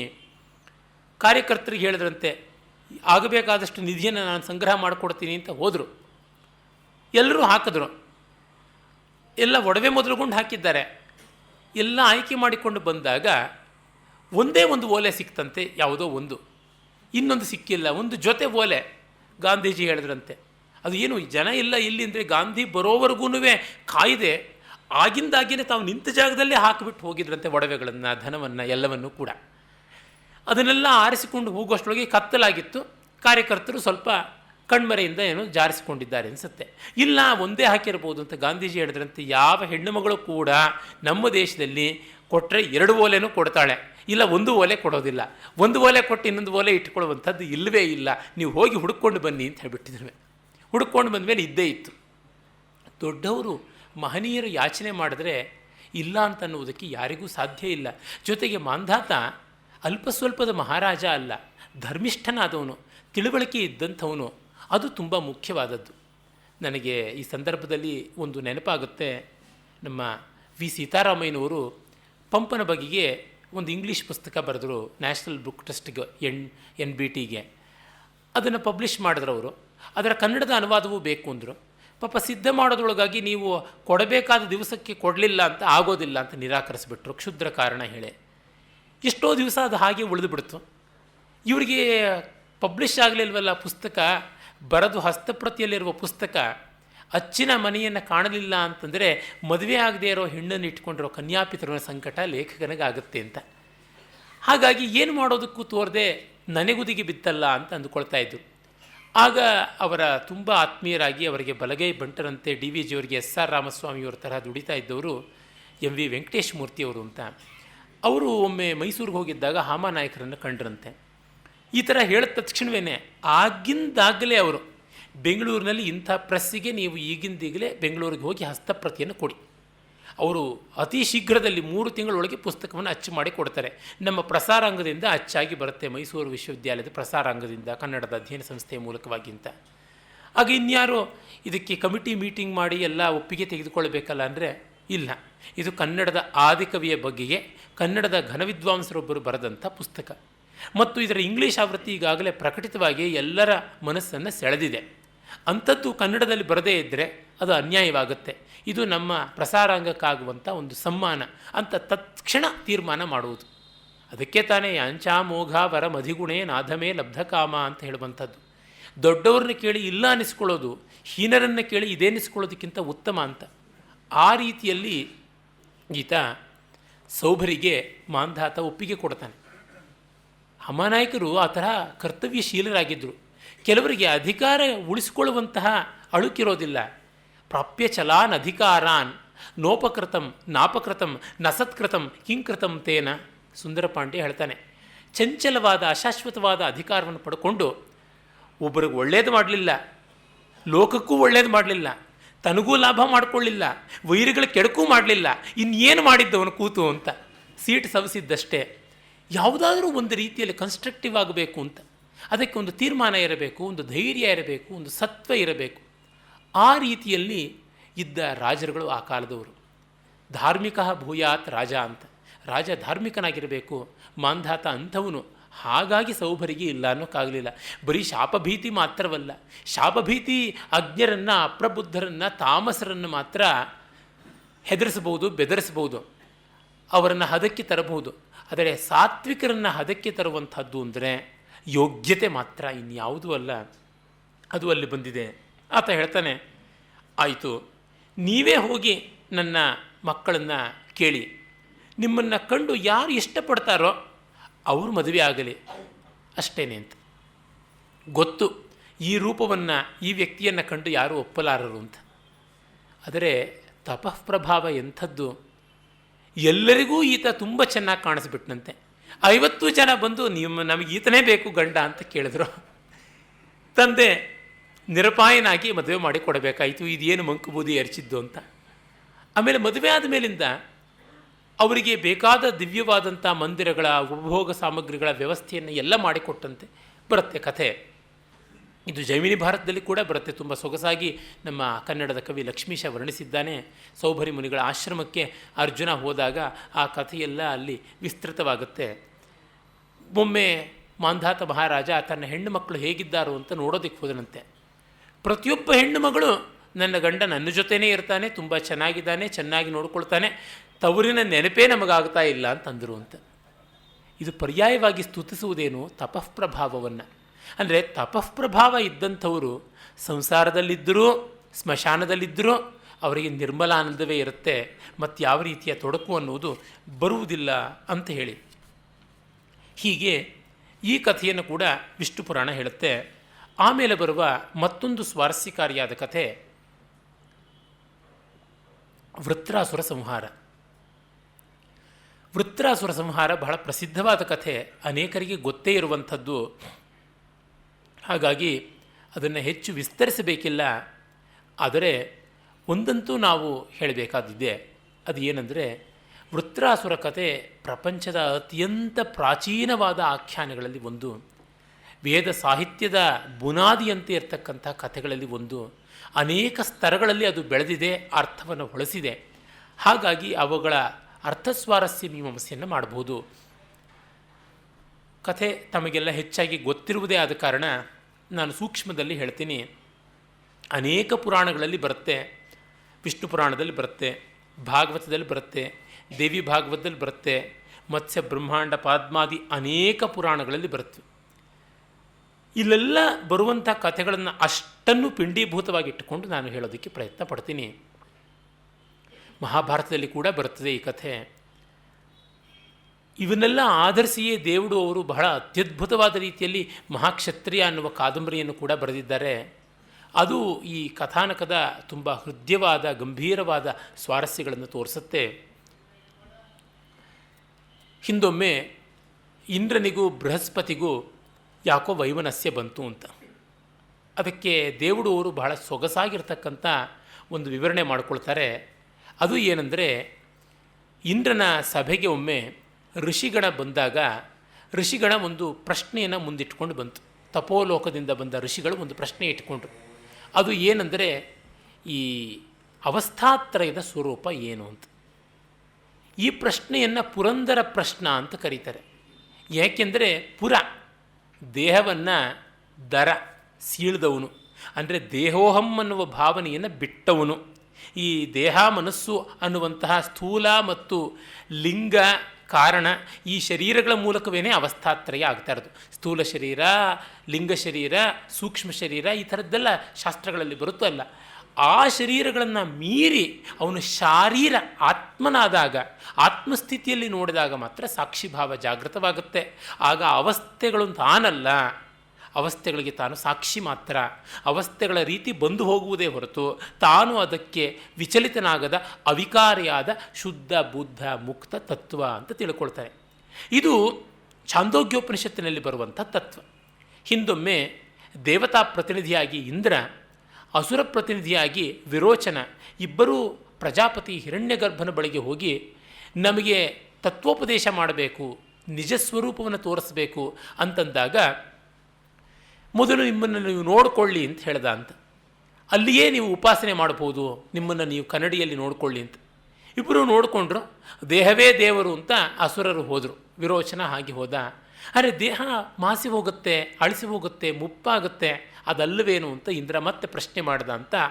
ಹೀಗೆ ಸ್ತರಗಳಲ್ಲಿ 36 ವರ್ಷ ಈ ರೀತಿ ಕಂತಾಗಿ ಇಂದ್ರ ಈ ತುರಿಯದವರೆಗೆ ಬಂದು ಅವಸ್ಥಾತ್ರಯ ಮೀಮಾಂಸೆಯನ್ನು ಮಾಡ್ದ. ಆದರೆ ಅಸುರರು ಮಾಡದೆ ದೇಹ ಮಾತ್ರ ಧರ್ಮಿಗಳಾಗಿಬಿಟ್ರು ಅಂತ ಬರುತ್ತೆ. ಇಂದ್ರ ಇದನ್ನು ತಿಳಿದ ಕಾರಣ ಋಷಿಗಳ ಅವಸ್ಥಾತ್ರಯ ಮೀಮಾಂಸೆಯನ್ನು ಅರ್ಥ ಮಾಡಿಕೊಳ್ಳೋಕೆ ಅವನ ಹತ್ರಕ್ಕೆ ಬಂದಿದ್ದಾರೆ ಅಂತ ಉಪನಿಷತ್ತನ್ನು ಪುರಾಣವನ್ನು ಬೆಸೆದು ದೇವಡವರು ಸೊಗಸಾದಂತಹ ಆಯಾಮ ಕೊಟ್ಟಿದ್ದಾರೆ. ಅದು ಧರ್ಮಾಸನ, ಅಂದರೆ ರಾಜಧರ್ಮವನ್ನು ನಿರ್ವಾಹ ಮಾಡಬೇಕಾದ ಆಸನದಲ್ಲಿ ಸುಧರ್ಮದಲ್ಲಿ ಕೂತು ಇಂದ್ರ ಮಾಡ್ತಾ ಇದ್ದಾನೆ. ವ್ಯಾಖ್ಯಾನಾಸನ ಅಲ್ಲ ಅದು. ವ್ಯಾಖ್ಯಾನಾಸನ ಬೇರೆ, ಸಿಂಹಾಸನ ಬೇರೆ. ಧರ್ಮಾಸನ ಅಂದರೆ ಸಿಂಹಾಸನ ಬೇರೆ. ಅಲ್ಲಿ ವ್ಯವಹಾರಕ್ಕಿರುವ ಆಸನದಲ್ಲಿ ವೇದಾಂತವನ್ನು ಹೇಳೋಕ್ಕೆ ಹೊರಟ್ರೆ ಏನಾಗುತ್ತೆ? ಯಾವುದಕ್ಕೋ ಅಂತಿರತಕ್ಕಂಥ ಕ್ಲಾಸ್ ರೂಮ್ನಲ್ಲಿ ಇನ್ಯಾವುದೋ ಪಾಠ ಮಾಡದಂತೆ ಆಗುತ್ತೆ. ಶ್ರಾದ್ದದ ದಿವಸ ಹುಟ್ಟಿದ ಹಬ್ಬ ಮಾಡಿಕೊಂಡಂತೆ ಆಗುತ್ತೆ. ಹುಟ್ಟಿದ ಹಬ್ಬದ ದಿವಸ ಉದ್ದಿನ ವಡೆ ಮಾಡಿದಂತೆ ಆಗುತ್ತೆ. ತಮಿಳುನಾಡಿನವ್ರಿಗಾದರೆ ತೊಂದರೆ ಇಲ್ಲ, ಉದ್ದಿನ ವಡೆ ಅವರಿಗೆ ಹಬ್ಬಕ್ಕೂ ಸಲ್ಲುವಂಥದ್ದೇನೆ. ಅಂದರೆ ಈ ಆಚಾರಗಳನ್ನು, ವ್ಯವಹಾರವನ್ನು ಪರಿಪಾಲಿಸಬೇಕಲ್ವ. ಇವನು ಸಾರ್ವಜನಿಕವಾಗಿ ತತ್ವೋಪದೇಶಕ್ಕೆ ಕೂತಾಗ, ಅದು ಬ್ರಹ್ಮವಿದ್ಯೆಯ ಉಪದೇಶಕ್ಕೆ ಕೂತಾಗ ಬ್ರಹ್ಮಭಾವದಲ್ಲಿ ಮಾಡಬೇಕು. ಬ್ರಹ್ಮಭಾವದಲ್ಲಿ ಮಾಡಿದವನಿಗೆ ಯಾರು ಬಂದರೂ ಯಾರು ಹೋದರೂ ಹೇಳುವಂತೆ ಇಲ್ಲ, ಅವರಿಗೆ ಉತ್ತರಿಸುವಂತೆ ಇಲ್ಲ, ಅವರಿಗೆ ಪ್ರತ್ಯುತ್ಥಾನ ಅಭಿವಾದನ ಏನು ಮಾಡುವಂತೆ ಇಲ್ಲ. ಅದಕ್ಕೆ ತಾನೇ ಪುರಾಣವನ್ನು ಹೇಳೋದಕ್ಕೆ ಒಬ್ಬ ಕೂತ ಅಂತಂದರೆ ಆ ಆಸನವನ್ನು ಸೂತ ಸಿಂಹಾಸನ ಅಂತ ಕರೀತಾನೆ. ಪೌರಾಣಿಕ ಆಸನ ಅಂತ ಹೇಳ್ಬಿಟ್ಟಿದನು. ಅಲ್ಲಿ ಕೂತವನಿಗೆ ಯಾವ ಪೀಠಾಧಿಪತಿ ಬಂದರೂ ಯಾವ ವಿದ್ವಾಂಸ ಬಂದರೂ ಹೇಳುವಂಥದ್ದು ಇಲ್ಲ ಅಂತ. ಯಾಕೆ ಅಂದರೆ ಆತ ಸಾಕ್ಷಾತ್ ಪುರಾಣ ಪುರುಷನ ಸ್ಥಿತಿಯಲ್ಲಿ ಕೂತಿರ್ತಾನೆ. ಅದರಿಂದ ಅವನು ಯಾರಿಗೂ ಗೌರವ ಸಲ್ಲಿಸಬೇಕಾಗಿಲ್ಲ. ಯಾರ ಸಭೆಗೆ ಬಂದು ಹೋದರೂ ಕೂಡ ತನ್ನ ಕೆಲಸವನ್ನು ಮುಂದುವರಿಸಬಹುದು ಅಂತ. ಇದು ಗೊತ್ತಿಲ್ಲದೆ ಉಗ್ರಶ್ರವ ಸೂತ ಮುನಿಯನ್ನು ಬಲರಾಮ ಒಮ್ಮೆ ತಾನು ಬಂದಾಗ ಪ್ರತ್ಯುತ್ಥಾನ ಮಾಡಲಿಲ್ಲ, ಎದ್ದು ಗೌರವಿಸಲಿಲ್ಲ ಅಂತ ಹೇಳಿ ಕೊಂದೇ ಬಿಟ್ಟ ಅಂತ ಕಥೆಯನ್ನು ನಾವು ಕೇಳ್ತೀವಿ. ಉತ್ತರ ಹರಿವಂಶಾದಿಗಳಲ್ಲಿ ಬರುತ್ತೆ ಅದು. ಆಮೇಲೆ ಅದಕ್ಕಾಗಿ ಬಲರಾಮನಿಗೆ ಪಾಪ ಕೂಡ ಬಂತು, ಪಾಪ ಪ್ರಾಯಶ್ಚಿತ್ತ ಮಾಡಿಕೊಳ್ಳಬೇಕಾಯಿತು ಅನ್ನುವಂಥದ್ದೆಲ್ಲ ಉಂಟು. ನಮ್ಮಲ್ಲಿ ಹಾಗೆ ಒಂದು ವಿಷಯವನ್ನು ಹೇಳೋಕ್ಕೆ ಹೊರಟಾಗ ನ್ಯೂಸೆನ್ಸ್ ಆಗಬಾರ್ದು, ಬೇರೆಯವರು ಬಂದು ಮತ್ತೊಂದು ಅಂತೆಲ್ಲ ಉಂಟು. ಆದರೆ ಇಂದ್ರ ಅಸ್ಥಾನದಲ್ಲಿ, ಆಸ್ಥಾನದಲ್ಲಿ ಕೂತಿದ್ದರೂ ಅದು ಆಸ್ಥಾನದಲ್ಲಿ ಬೇರೊಂದು ವಿಷಯವನ್ನು ಪ್ರಸ್ತಾವ ಮಾಡ್ತಿದ್ದಾನೆ. ಬೃಹಸ್ಪತಿ ಬಂದಾಗ ಗುರುವನ್ನು ಕಂಡು ಎದ್ದು ನಿಲ್ಲದೇ ಇದ್ದರೆ ಗುರುವಿಗೆ ಅಪಚಾರವಾಗುತ್ತೆ, ಗುರು ಎದ್ದು ಹೊರಟೋಗ್ತಾನೆ. ಹಾಗಾಗಿ ಇಂದ್ರ ಹೇಳಲಿಲ್ಲ, ಗುರು ಒಳಗೆ ಬರಲಿಲ್ಲ, ಬೃಹಸ್ಪತಿ ಮಾಯವಾಗಿಬಿಟ್ಟ. ಗುರುವಿಲ್ಲದೆ ಹೋದರೆ, ಪುರೋಹಿತನಿಲ್ಲದೆ ಹೋದರೆ ಕರ್ಮಗಳು ನಡೆಯುವುದಿಲ್ಲ. ಕಾರಣ ಕ್ಷತ್ರ ಬ್ರಾಹ್ಮ ಎರಡೂ ಒಟ್ಟಿಗೆ ಸೇರಿ ಹೋಗಬೇಕಾದಂಥದ್ದು. ಒಂದಿಲ್ಲದೇ ಇದ್ದರೆ ಕಣ್ಣಿಲ್ಲ, ಮತ್ತೊಂದಿಲ್ಲದೇ ಇದ್ದರೆ ತೋಳಿಲ್ಲ ಅಂತ ಎರಡೂ ಸೇರಿ ನಡೆಯಬೇಕಾದದ್ದು. ಅದು ಊನವಾಯಿತು. ಸಪ್ತಾಂಗವಾದಂಥದ್ದು ರಾಜ್ಯ ಅಂತಂತೀವಿ. ಅದರೊಳಗೆ ಪುರೋಹಿತ ಒಂದು ಅನಿವಾರ್ಯವಾದಂಥ ಕರ್ಮಾಂಗ, ರಾಜ್ಯಾಂಗ. ಪುರೋಹಿತ ಅನ್ನುವಾಗ ಸ್ಪಿರಿಚುವಲ್ ಸಪೋರ್ಟ್ ಅಂತ ಹೇಳ್ಬೋದು, ಇಂಟೆಲೆಕ್ಚುವಲ್ ಸಪೋರ್ಟ್ ಅಂತ ಕರೀಬಹುದು. ಅದು ಬೇಕೇ ಬೇಕಾಗುತ್ತೆ. ಬೃಹಸ್ಪತಿ ಮಾಯವಾದ. ಮಹರ್ಷಿಗಳಿಗೇನೋ ಉತ್ತರ ಸಿಕ್ತು, ಆದರೆ ಇಂದ್ರನ ಮುಂದೆ ಪ್ರಶ್ನೆ ನಿಂತುಕೊಳ್ತು. ಮತ್ತೆ ಏನು ಮಾಡೋದಕ್ಕೆ ಗೊತ್ತಿಲ್ಲದೆ ಬ್ರಹ್ಮನನ್ನು ಕೇಳಿದ, ಗುರು ಮಾಯವಾಗಿದ್ದಾನೆ, ಪುರೋಹಿತ ಬೃಹಸ್ಪತಿ ಯಾರು ಇರ್ತಾರೆ ಅಂತ. ಆಗ ಕೊಟ್ಟ ಸಲಹೆ ಏನಂದರೆ, ತ್ವಷ್ಟೃ ಪ್ರಜಾಪತಿಯ ಮಗ ವಿಶ್ವರೂಪಾಚಾರ್ಯನನ್ನು ಇಟ್ಟುಕೊಳ್ಳಿ ಅಂತ. ಆತ ದ್ವಾಮುಷ್ಯಾಯಣ, ಅಂದರೆ ತನ್ನ ತಾಯಿ ಅಸುರವಂಶೀಯಳು. ಅವನಿಗೆ 3 ತಲೆಗಳು, ತ್ರಿಶಿರಸ್ಕ ಅಂತಲೂ ಕರೀತಾ ಇದ್ದರು. ಮಹಾಭಾರತದಲ್ಲೆಲ್ಲ ಆ ಕಥೆಯ ಹೆಸರಿನಲ್ಲಿ ಅದು ಬರುತ್ತೆ. 3 ತಲೆಗಳವನು. ಮತ್ತು ಅದು ಸಂಕೇತದಲ್ಲಿ ಇರುವಂಥದ್ದು. ಒಂದು ತಲೆಯಿಂದ ವೇದಾಭ್ಯಾಸ, ಮತ್ತೊಂದು ತಲೆಯಿಂದ ವ್ಯವಹಾರ, ಇನ್ನೊಂದು ತಲೆಯಿಂದ ಸುರಾಪಾನ ಅಂತ. ಈ ಮದ್ಯಪಾನ ಯಾತಕ್ಕೆ? ತಾಯಿಯ ವಂಶದ ಕೊಂಡಿಯಾಗಿ ತಾನಿದ್ದೀನಿ ಅಂತ. ಯಾರಿಗೆ ತಾಯಿಯ ಪಕ್ಕದಲ್ಲಿ ಸೋದರ ಮಾವಂದರು ಯಾರೂ ಇಲ್ಲವೋ, ಅಂದರೆ ತಾಯಿಯ ತಾಯಂದರಿಗೆ ಗಂಡು ಮಕ್ಕಳಿಲ್ಲವೋ, ಆ ಗೋತ್ರಕ್ಕೂ ಇವನು ನಡ್ಕೊಳ್ಬೇಕು, ತಂದೆಯ ಗೋತ್ರಕ್ಕೂ ನಡ್ಕೊಳ್ಬೇಕು ಅನ್ನೋದನ್ನು ದ್ವಾಮುಷ್ಯಾಯಣ ಅಂತ ಶಾಸ್ತ್ರಗಳು ಹೇಳುತ್ತವೆ. ಈ ರೀತಿ ಇದ್ದ ಕಾರಣದಿಂದ ತವರಿನ ಪ್ರತಿನಿಧಿಯಾಗಿ ಮದ್ಯ, ತಂದೆಯ ಪ್ರತಿನಿಧಿಯಾಗಿ ವೇದ, ಈ ಪಾಪವನ್ನು ಅಲ್ಲಿಂದ ಪ್ರಾಯಶ್ಚಿತ್ತ ಮಾಡಿಕೊಳ್ಳೋದು.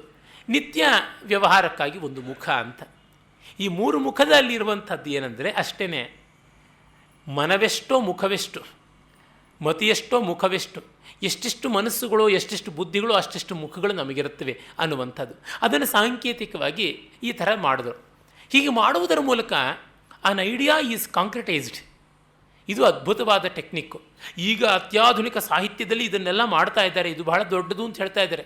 ನವ್ಯ ಕಾವ್ಯದಲ್ಲಿ ಈ ಥರದ್ದು ಬೇಕಾದಷ್ಟು ಬಂತು. Modern poetry is full of such imagery. Ezra Pound, T S. Eliot, ಆರ್ಡನ್ನಿಂದ ಶುರು ಮಾಡಿಕೊಂಡು ಬೇಕಾದಷ್ಟು ಜನವನ್ನು ನಾವು ನೋಡಬಹುದು. ಇಲ್ಲಿಯೂ ಕೂಡ ಬೇಕಾದಂತೆ ಆ ಥರದ್ದು ಬಂದಿದೆ. ಒಳ್ಳೆಯದು ಕೆಟ್ಟದ್ದು ಎಲ್ಲ ಆಗಿದೆ. ಅದರಿಂದ ಏನಂದರೆ, ಒಂದು ಅಲಂಕಾರವನ್ನು ವಾಸ್ತವ ಮಾಡಿಬಿಟ್ರೆ ಅದು ಸಂಕೇತ ಆಗುತ್ತೆ ಅಂತ. An imagery if it is brought to the level of reality, it becomes a metaphor, it becomes a allegory, it becomes a symbol ಅಂತೆಲ್ಲ ಹೇಳಿ. ತ್ರಿಶಿರಸ್ಕ ಹಾಗೆ. ಅವನ ಬಳಿ ಹೋಗಿ ಅಭ್ಯರ್ಥನೆ ಮಾಡ್ತಾರೆ. ಅವನು ಆಗಲಿ ಅಂತ ಹೇಳ್ತಾನೆ. ಆದರೆ ಅವನು ತನ್ನ ಮಾತೃ ಗೋತ್ರಕ್ಕೆ ಅನುಕೂಲವಾಗಿ ನಡ್ಕೊಳ್ತಾ ಇದ್ದಾನೆ. ಈ ಕಾರಣದಿಂದ ತುಂಬ ಕಷ್ಟವಾಗಿದೆ ಇಂದ್ರನಿಗೆ. ಅಸುರ ಪಕ್ಷಪಾತಿಯಾದ ಕಾರಣ ಅಸುರರಿಗೆ ಕೂಡ ಇವನು ತನ್ನ ಆವಿರ್ಭಾಗವನ್ನು ಸಲ್ಲಿಸ್ತಾ ಇದ್ದಾನೆ. ಅಂದರೆ trading the secrets, leaking them. ಈಗೆಲ್ಲ ಡಿಫೆನ್ಸ್ ಸರ್ವೀಸಸ್ದು ಅದು ಇದು ಸೀಕ್ರೆಟ್ಸನ್ನು ಬೇರೆ ದೇಶಗಳವರು ಏಜೆಂಟ್ಗಳು ಮಾಡ್ತಾರಲ್ಲ, ಅದಕ್ಕೇ ಸಿಟಿಸನ್ಶಿಪ್ ಮುಖ್ಯ, ನ್ಯಾಷನಾಲಿಟಿ ಮುಖ್ಯ, ಬರ್ತಿಂದ ಬರಬೇಕು, ಅದಿದ್ದರೆ ಮತ್ತು ಒಳ್ಳೆಯದು ಅಂತ ನಾವೆಲ್ಲ ಕಂಡಿರುವಂಥದ್ದೇ ನಮ್ಮ ದೇಶದ ಸಮಸ್ಯೆಗಳೆಲ್ಲ ಏನು ಅಂತ. ಇಂಥ ಸ್ಥಿತಿಯಲ್ಲಿದ್ದಾಗ ಅವನನ್ನು ಎಚ್ಚರಿಸಿ ಮತ್ತೆ ವಿಫಲನಾದ ಇಂದ್ರ ಅವನನ್ನು ಕೊಂದೇ ಬಿಟ್ಟ. ಗುರು ಇಲ್ಲವಾದ. ಈಗ ಬಂದ ಮತ್ತೊಬ್ಬ ಗುರು ಪುರೋಹಿತ, ಅವನು ಹತ್ಯೆ ಆಗಿಬಿಟ್ಟ. ಆ ಕಾರಣ ಬ್ರಹ್ಮತ್ಯಾ ದೋಷ ಬಂತು. ಆ ಬ್ರಹ್ಮತ್ಯಾ ದೋಷವನ್ನು ಇಂದ್ರ ನಿವಾರಣೆ ಮಾಡಿಕೊಳ್ತಾನೆ. ಅದು ಬಹಳ ಚೆನ್ನಾಗಿ ಸಾಂಕೇತಿಕವಾಗಿ ಬರುವಂಥದ್ದಾಗಿದೆ. ಆ ಹತ್ಯೆಯನ್ನೆಲ್ಲ ಸಸ್ಯಗಳಿಗಾಗಿ ಕೊಟ್ಟ, ಸ್ತ್ರೀಯರಿಗಾಗಿ ಕೊಟ್ಟ, ನದಿಗಳಿಗಾಗಿ ಕೊಟ್ಟ ಅಂತೆಲ್ಲ ಬರುತ್ತೆ, ಭೂಮಿಗಾಗಿ ಕೊಟ್ಟ ಅಂತೆಲ್ಲ ಹೇಳಿಬಿಟ್ಟು ಅದಕ್ಕೆ ತಕ್ಕಂಥ ವರಗಳನ್ನು ಅವರು ಪಡ್ಕೊಂಡ್ರು ಅಂತ ಗೊತ್ತಾಗುತ್ತೆ. ಇದು ಲೋಕಸ್ಥಿತಿಯಲ್ಲಿ ನಡೆಯುವುದನ್ನು ಪುರಾಣ ಸಂಕೇತದಲ್ಲಿ ತೋರಿಸುವಂಥದ್ದಾಗಿದೆ. ಆಮೇಲೆ ತ್ರಾಷ್ಟವಿಗೆ ತುಂಬ ಕೋಪ ಬಂತು. ಅಷ್ಟೊತ್ತಿಗೆ ಬೃಹಸ್ಪತಿಗೂ ಕೋಪ ಶಮನವಾಗಿತ್ತು. Time is the best healer ಅಂತಾರಲ್ಲ, ಏನೂ ಇಂದ್ರನ ಪ್ರತ್ಯೇಕವಾದಂತಹ ಪ್ರಾಯಶ್ಚಿತ್ತಗಳ ಅಪೇಕ್ಷೆ ಇಲ್ಲದೆ ಬಂದು ತನ್ನ ಸ್ಥಾನದಲ್ಲಿ ತಾನು ಆಕ್ರಮಿಸಿಕೊಂಡ. ಆದರೆ ತ್ವಷ್ಟರ ಕೋಪ ಬಂದು ಇಂದ್ರನನ್ನು ನಾಶ ಮಾಡ್ತೀನಿ ಅಂತ ಅತೀಂದ್ರನನ್ನು ನಿರ್ಮಾಣ ಮಾಡಿದ. ಅದು ಯಜ್ಞದಿಂದ. ಹಾಗೆ ಬಂದವನು ವೃತ್ರ. ಯಾಸ್ಕರ ನಿರುಕ್ತದಲ್ಲಿಯೇ ಬರುತ್ತೆ. ವೃತ್ರ ಅಂತಂದರೆ ಮೇಘ. ಈ ಮೇಘ ನೀರನ್ನು ಹಿಡಿದಿಟ್ಕೊಂಡಿದೆ, ಬಿಡ್ತಿಲ್ಲ. ಆಗ ಇಂದ್ರ ವಜ್ರವನ್ನು ಪ್ರಯೋಗ ಮಾಡಿ ಆ ಮೋಡದ ಸೆರೆಯಲ್ಲಿದ್ದ ನೀರನ್ನು ಬಿಡಿಸ್ತಾನೆ. ನೀರು ಮಳೆ ಧಾರೆಯಾಗಿ ಸುರಿಯುತ್ತೆ ಅಂತ. ಇದು ಒಂದು ದೊಡ್ಡ ಸಂಕೇತ.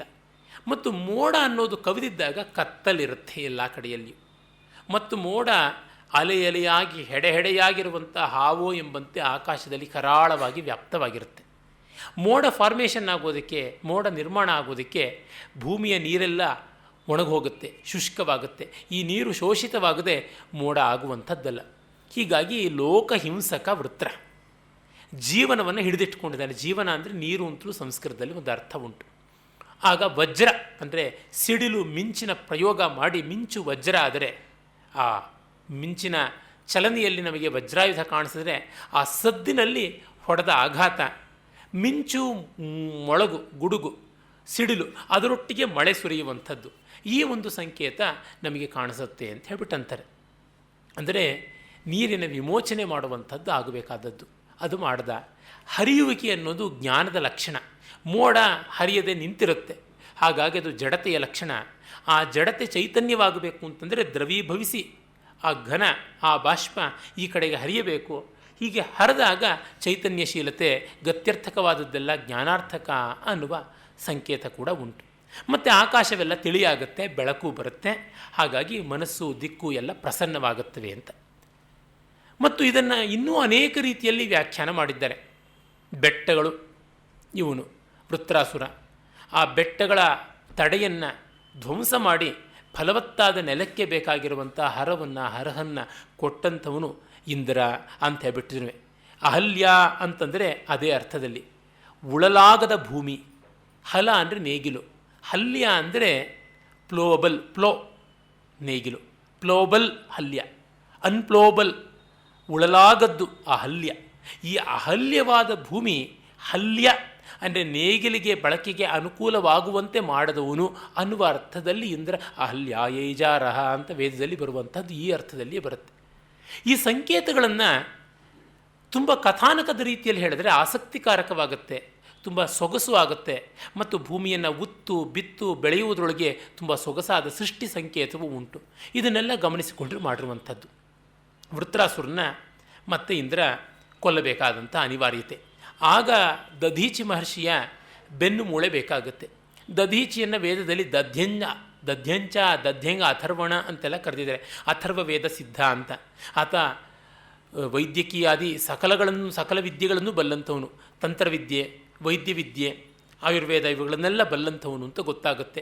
ಈ ಏರ್ಕ್ರಾಫ್ಟ್ಸನ್ನು ತಯಾರು ಮಾಡೋದ್ರಿಂದ ಮೊದಲುಗೊಂಡು ಆಯುರ್ವೇದಾದಿ ಸಕಲದಲ್ಲಿ ಕೋವಿದನಾದಂಥವನು ಅಂತ ಕೂಡ ಬರುತ್ತೆ.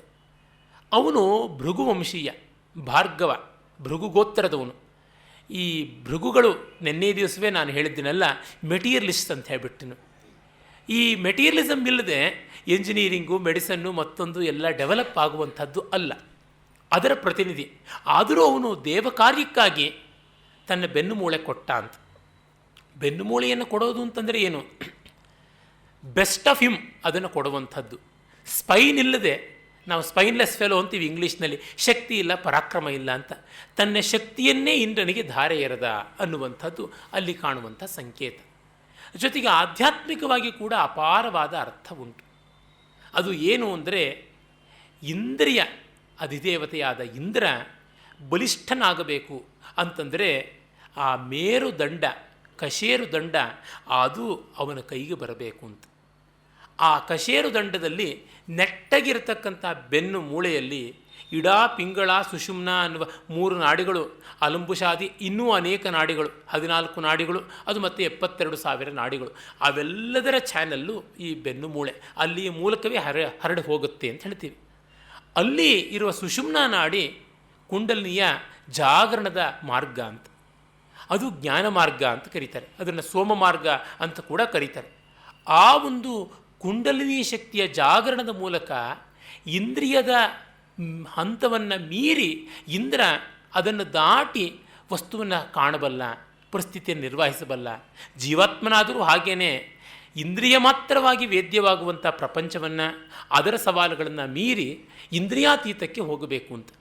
ವೃತ್ರ ಅಂದರೆ ಅಜ್ಞಾನ.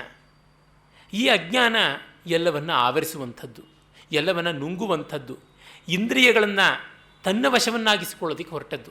ಇಂದ್ರನನ್ನು ಗೆಲ್ಲಬೇಕು ಅಂತ ತಾನೇ ವೃತ್ರ ಹುಟ್ಟಿದ್ದು, ಅತೀಂದ್ರನಾಗಬೇಕು ಅಂತ. ಈ ಅತೀಂದ್ರತ್ವ ಅಂತಂದರೆ ಅಜ್ಞಾನಕ್ಕೆ ಇಂದ್ರಿಯಗಳು ದಾಸರಾಗುವಂಥದ್ದು, ಅಂದರೆ ವಿಷಯ ಲಾಂಪಟ್ಯಕ್ಕೆ ಇಂದ್ರಿಯಗಳು ಅಡಿಯಾಳಾಗುವಂಥದ್ದು. ಇಂದ್ರಿಯಗಳು ಅಡಿಯಾಳಾಗುವಾಗ ಇಂದ್ರಾಣಿ ಕೂಡ ಇದಕ್ಕೆ ಬಲಿಯಾಗುವಂಥದ್ದು. ಇಂದ್ರಾಣಿ ಪಂಚಭೂತಗಳ ಅಧಿಷ್ಠಾತ್ರಿ, ಅಂದರೆ ಸೆನ್ಸಸ್ ಇಂದ್ರನದಾದರೆ ಸಂಕೇತ, ಆಬ್ಜೆಕ್ಟ್ ಆಫ್ ಸೆನ್ಸಸ್ ಇಂದ್ರಾಣಿಯದು ಅಂತ. ಅಂದರೆ ವಿಷಯಿ ಭಾವ, ಇಂದ್ರಿಯ ತನ್ಮಾತ್ರ ಭಾವ ಅಂತ ಕರೀತಾರೆ. ತನ್ಮಾತ್ರಗಳು ಶಬ್ದ, ಸ್ಪರ್ಶ, ರೂಪ, ರಸ, ಗಂಧ ಅಂತ ಯಾವುದಿದೆ ಪಂಚಭೂತಗಳ ಗುಣ, ಅದನ್ನು ಗ್ರಹಿಸುವಂಥದ್ದು. ಹೀಗಾಗಿ ಹೆಚ್ಚೆಚ್ಚು ಪ್ರಪಂಚದ ವಸ್ತುಗಳ ಭೌತಿಕ ಲೋಕದ ಜೊತೆಗೆ ತೊಡಗಿಕೊಂಡಷ್ಟು, ಮೆಟೀರಿಯಲಿಸಮ್ ಜಾಸ್ತಿ ಆದಷ್ಟು ಸುಖ ಸಿಗೋದಿಲ್ಲ, ದಾಹ ಹೆಚ್ಚಾಗುತ್ತಷ್ಟೆ. ಭೋಗ ನ ಭುಕ್ತ ವಯಮೇವ ಭುಕ್ತ, ತಪೋ ನ ತಪ್ತಂ ವಯಮೇವ ತಪ್ತ, ಕಾಲೋ ನ ಯಾತಃ ವಯಮೇವ ಯಾತ, ತೃಷ್ಣ ನ ಜೀರ್ಣ ವಯಮೇವ ಜೀರ್ಣ ಅಂತ ಭರ್ತೃರು ಹೇಳ್ತಾನಲ್ಲ. ನಾವು ಕಾಲವನ್ನು ಕಳೆಯಲಿಲ್ಲ, ಕಾಲವೇ ನಮ್ಮನ್ನು ಕಳೆದು ಬಿಡ್ತು. ನಾವು ಆಸೆಯನ್ನು ಉಪಶಮನಗೊಳಿಸಲಿಲ್ಲ, ಆಸೆಯೇ ನಮ್ಮನ್ನು ಆರಿಸಿಬಿಡ್ತಾ ಇದೆ ಅಂತ. ಹೀಗಾಗಿ ನಾವು ಸುಖಪಟ್ಟದ್ದಲ್ಲ, ಅವುಗಳೇ ನಮ್ಮ ಮೂಲಕ ಸುಖ ಪಡ್ತಾ ಇವೆ ಅಂತ. ಕಾರಣ ಇದಕ್ಕೆ ಕೊನೆಯಲ್ಲಿ ಅತೃಪ್ತಿ. ಅತೃಪ್ತಿಯ ಕಾರಣ ಮತ್ತಷ್ಟು ಇನ್ನಷ್ಟು ಹೆಚ್ಚು ಅನುಭವಿಸಬೇಕು ಅಂತ. ನಮಗೆಲ್ಲ ಗೊತ್ತಿದೆಯಲ್ಲ, ಇಮ್ಯೂನ್ ಆಗಿಬಿಡುತ್ತೆ, ಈ ಔಷಧ ಮತ್ತೆ ವರ್ಕ್ ಆಗೋದಿಲ್ಲ ಅಂತ. ಹೆಚ್ಚೆಚ್ಚು ಬಳಸಿದ ಮೇಲೆ ಅದಕ್ಕೆ ನಮ್ಮ ಮೈ ಒಗ್ಗುವುದಿಲ್ಲ, ಇನ್ನಷ್ಟು ಹೆಚ್ಚಿನ ಡೋಸೇಜ್ ಕೊಡಬೇಕು ಅಂತ ಆಗುತ್ತೆ. ಒಂದು ಸ್ಟ್ರಾಂಗರ್ ಕಾಫಿ ಇರ್ಬೋದು, ಒಂದು ಬಹಳ ಸ್ಟ್ರಾಂಗ್ ಆಗಿರ್ತಕ್ಕಂಥ ಹಾಲು, ಕೀರು, ಬಾಸುಂದಿ ಅಂತ ಪದಾರ್ಥ ಇರ್ಬೋದು, ಯಾವುದೂ ಇರ್ಬೋದು. ನಮ್ಮ ಇಂದ್ರಿಯ ದ್ವಾರ ಗ್ರಹಿಸಲ್ಪಟ್ಟದ್ದೆಲ್ಲ ಕೂಡ ಬೇಗ ಸ್ಯಾಚುರೇಟ್ ಆಗಿಬಿಡುತ್ತೆ. ಆ ಸ್ಥಿತಿಯನ್ನು ಉಂಟು ಮಾಡಿದಾಗ ಅತೃಪ್ತಿಗೆ ಕೊನೆಯೇ ಇಲ್ಲವಾಗುತ್ತೆ. ಅತೃಪ್ತಿಗಿಂತ ದೊಡ್ಡ ದುಃಖ ಯಾವುದಿದೆ? ಅಂಥ ಒಂದು ದುಃಖವನ್ನು ಮೀರುವುದು ಹೇಗೆ ಅಂದರೆ, ಈ ಮೇರುದಂಡಕ್ಕೆ, ಕಶೇರು ದಂಡಕ್ಕೆ ತನ್ನನ್ನು ತಾನು ಆಧರಿಸಿಕೊಳ್ಳಬೇಕು. ಅಂದರೆ ಯೋಗ ಮಾರ್ಗದಿಂದ ಆ ಸುಷುಮ್ನ ಜಾಗರಣವನ್ನು ಮಾಡಿಕೊಳ್ಳಬೇಕು. ಅಂದರೆ ಆ ಸುಷುಮ್ನ ಜಾಗರಣ ಅಂದರೆ ಏನೂ ಅಲ್ಲ, ಅಂತಃಪ್ರವಣ, ಒಳಸರಿಯಬೇಕು ಅಂತ. ಹಾಗೆ ಒಳಸರಿದವನು ಪಂಚಭೂತಗಳಿಗೆ ಹಿಡಿದಿರತಕ್ಕಂತಹ ವೃತ್ರಾಸುರ ಪೀಡೆಯನ್ನು ನಿವಾರಣೆ ಮಾಡ್ತಾನೆ, ಪಂಚೇಂದ್ರಿಯಗಳಿಗೆ ತನ್ನ ಮೂಲಕ ಉಂಟಾಗುವ ವಿವಶತೆಯನ್ನು ಕೊಲ್ತಾನೆ, ಆಮೇಲೆ ಅಂತಃಕರಣ ಚತುಷ್ಟಯಕ್ಕೆ ಆದಂಥ ವಿವಶತೆಯನ್ನು ಕೊಲ್ತಾನೆ. ಆ ಸಂದರ್ಭದಲ್ಲಿ ಇಂದ್ರನನ್ನು, ವೇದಗಳಲ್ಲಿ ಬರುತ್ತೆ, ಇಂದ್ರನ ಅಹಂಕಾರವನ್ನೇ ಹಿಡಿದು ಬಿಡ್ತಾನೆ ವೃತ್ರ. ಆಗ ಏನೂ ಮಾಡೋಕ್ಕಾಗೋಲ್ಲ. ಯಾವುದರ ನೆಲೆಯಲ್ಲಿ ನಾವು ಎಲ್ಲ ಕೆಲಸ ಮಾಡ್ತೀವೋ ಆ ಅಹಂಕಾರವನ್ನೇ ಹಿಡಿದು ಬಿಟ್ಟಾಗ ಏನು ಮಾಡೋದು? ನೀರಿಂದ ಎಲ್ಲವನ್ನೂ ತೊಳಿತೀವಿ, ನೀರೇ ಕೊಳೆಯಾಗಿಬಿಟ್ರೆ ಇನ್ನು ನೀರನ್ನು ಎಲ್ಲಿಂದ ಶುದ್ಧಿ ಮಾಡೋದು ಅಂಥ ಸ್ಥಿತಿ ಬಂದಾಗ ಅಹಂಕಾರವನ್ನು ಗೆಲ್ಲುವುದಕ್ಕೆ ಇರುವ ಸಾಧನ ಯಾವುದು? ಅವಸ್ಥಾತ್ರಯ ವಿವೇಕ. ನಿದ್ರೆಯ ಕಾಲದಲ್ಲಿ ನಮ್ಮ ಅಹಂಕಾರ ನಾನಿಂಥವನು ಅನ್ನೋದೆಲ್ಲ ಹೊರಟೋಗ್ಬಿಟ್ಟಿರುತ್ತೆ. ಆ ಒಂದು ಸುಷುಪ್ತಿಯ ನಿರ್ಮಲಾನಂದದ ಸಂಕೇತ ರಥಂತರ ಸಾಮ. ಆ ರಥಂತರ ಸಾಮವನ್ನು ವಸಿಷ್ಠರು ಹಾಡಿದ್ರು. ಆಗ ಇಂದ್ರ ಪ್ರಕೃತಿಸ್ಥನಾದ ಇವನ ವೃತ್ರಾಸುರನ ಗಾಸಿ ಮೀರುವಂತೆ ಆಯಿತು ಅಂತ. ರಥಂತರ ಅನ್ನುವುದರೊಳಗೆ ಅದೇ ತತ್ವ ಇರುವಂಥದ್ದು. ಆ ಸಾಮದಲ್ಲಿ, ಆ ಗಾನ ಸ್ವರೂಪದಲ್ಲಿ ಅಂತರ್ಮುಖತೆ, ಸುಷುಪ್ತಿಯ ಕೇವಲಾನಂದದ ಸಂಕೇತ ಅದು. ಹೀಗೆ ಅತ್ಯದ್ಭುತವಾಗಿ ವೃತ್ರಾಸುರನ್ನ ಧ್ವಂಸ ಮಾಡುವ ಕಥೆ ಬರುತ್ತೆ. ಆಮೇಲೆ ವೃತ್ರ ಇಂದ್ರನ ಬೆನ್ನತ್ತಿ ಹೋದನಂತೆ, ಅಹಂಕಾರದಿಂದ ಬಿಡಿಸ್ಕೊಂಡ್ರು ಕೂಡ ಅಂತ ಪುರಾಣ ಕಥೆ ಬರುತ್ತೆ. ಅಲ್ಲಿ ಪೂರ್ಣವಾಗಿ ಅವನು ಕೊಲ್ಲೋಕ್ಕಾಗಲಿಲ್ಲ ವೃತ್ರರನ್ನು, ಅಹಂಕಾರವನ್ನು ಪೂರ್ತಿ ತಾನು ಗೆಲ್ಲೋಕ್ಕಾಗಲಿಲ್ಲ. ಆಗ ಮಾನಸ ಸರೋವರದ ಒಂದು ಕಮಲನಾಳದಲ್ಲಿ ಅವನು ಬಚ್ಚಿಟ್ಕೊಂಡಿದ್ದ. ಆಮೇಲೆ ಕೆಲವು ಕಾಲ ಮಧ್ಯಮ ಲೋಕಾಧಿಪತಿಯಾದಂತಹ ನಹುಷ ರಾಜನಾಗಿದ್ದ, ಇಂದ್ರನ ಸ್ಥಾನದಲ್ಲಿದ್ದ. ಆಮೇಲಿಂದ ಇಂದ್ರ ಅವನು ಅಗ್ನಿ, ವಾಯು ಮೊದಲಾದವರ ಮೂಲಕವಾಗಿ ವೃತ್ರಾಸುರನ ಅವಶೇಷವನ್ನು ಧ್ವಂಸ ಮಾಡಿ ಮತ್ತೆ ತನ್ನ ಸ್ಥಾನಕ್ಕೆ ತಾನು ಬಂದ ಅಂತ ಕಥೆ ಉಂಟು. ಇಂದ್ರನಂಥವನಿಗೂ ತಪ್ಪಲಿಲ್ಲ ಈ ಕಷ್ಟ ಅಂತ ನಾವು ಮೊದಲು ಸಮಾಧಾನ ಮಾಡ್ಕೊಳ್ಬಹುದು. ಈ ಸಮಾಧಾನಕ್ಕಾಗಿಯೇ ಪಾಂಡವರಿಗೆ ಈ ಕಥೆ ಹೇಳೋದಾಗತ್ತೆ ಮಹಾಭಾರತದಲ್ಲಿ. ಅಂದರೆ ಎಷ್ಟೆಷ್ಟು ಸ್ತರದಲ್ಲಿ ಯೋಗವನ್ನು, ಅಧ್ಯಾತ್ಮವನ್ನು ಬಯಸಿದವರಿಗೆ ಹಾಗೆ, ಲೋಕದಲ್ಲಿ ಕಷ್ಟ ನಷ್ಟಗಳಿಗೆ ತುತ್ತಾಗಿ ಬಳಲ್ತಾ ಇದ್ದವರಿಗೆ ಸಾಂತ್ವನ ರೂಪವಾಗಿ ಹೀಗೆ. ಇಂದ್ರನಿಗಿಂತಲೂ ದೊಡ್ಡ ಸ್ಥಾನ ಯಾವುದು? 100 ಯಜ್ಞ ಮಾಡಿ ಆ ಪದವಿನ ಪಡೆದವನು, ಅವನಿಗೂ ಅವನ ಹೆಂಡತಿಗೂ ಏನೆಲ್ಲ ಬಂತು ಕಷ್ಟ ಅಂತ. ಶಚೀದೇವಿ ಕೂಡ ನಹುಷ ಶಚೀದೇವಿಯನ್ನು ಬಯಸಿದಾಗ ಉಪಾಯವಾಗಿ ಜಾರಿಕೊಂಡ್ಲು ಅಂತ. ಕೀಚಕನಂಥವರ, ಜಟಾಸುರನಂಥವರ ಮತ್ತು ಜಯದ್ರಥ ಸೈಂಧವನಂಥವರ, ದುಶ್ಯಾಸನಂಥವರ ಕಾಟಕ್ಕೆ ತುತ್ತಾದ ದ್ರೌಪದಿಯನ್ನು ಹೇಗೆ ಸಾಂತ್ವನ ಮಾಡಬೇಕು ಇಂಥ ಕಥೆಯಿಂದ? ಹೀಗೆ ಕಂಡಾಗ ನಮ್ಮ ಪುರಾಣಗಳಲ್ಲಿ ಅನೇಕ ಸ್ತರಗಳಲ್ಲಿ ಅರ್ಥಕ್ಕೆ ಸಿಲುಕುವಂತಹ, ಅರ್ಥೈಸುವಿಕೆಗೆ ಬಾಗುವಂತಹ, ನಮ್ಯವಾಗುವ, ಫ್ಲೆಕ್ಸಿಬಲ್ ಆಗಿ ಉಳ್ಕೊಳ್ಳುವ ಕಥೆಗಳ ಸ್ವಾರಸ್ಯ ಎಂಥದ್ದು ಅಂತ ಹೇಳಬೇಕು. ಇವುಗಳನ್ನು ನಾವು ಮರೀಬಾರ್ದು. ಮತ್ತೆ ನಾವು ಜ್ಞಾಪಿಸ್ಕೊಳ್ಬೇಕು, ಮಕ್ಕಳಿಗೆ ಹೇಳಬೇಕು ಈ ಥರದ ಕಥೆಗಳನ್ನು. ಇಲ್ಲದೇ ಇದ್ದರೆ ಏನೂ ಪ್ರಯೋಜನವಾಗೋಲ್ಲ.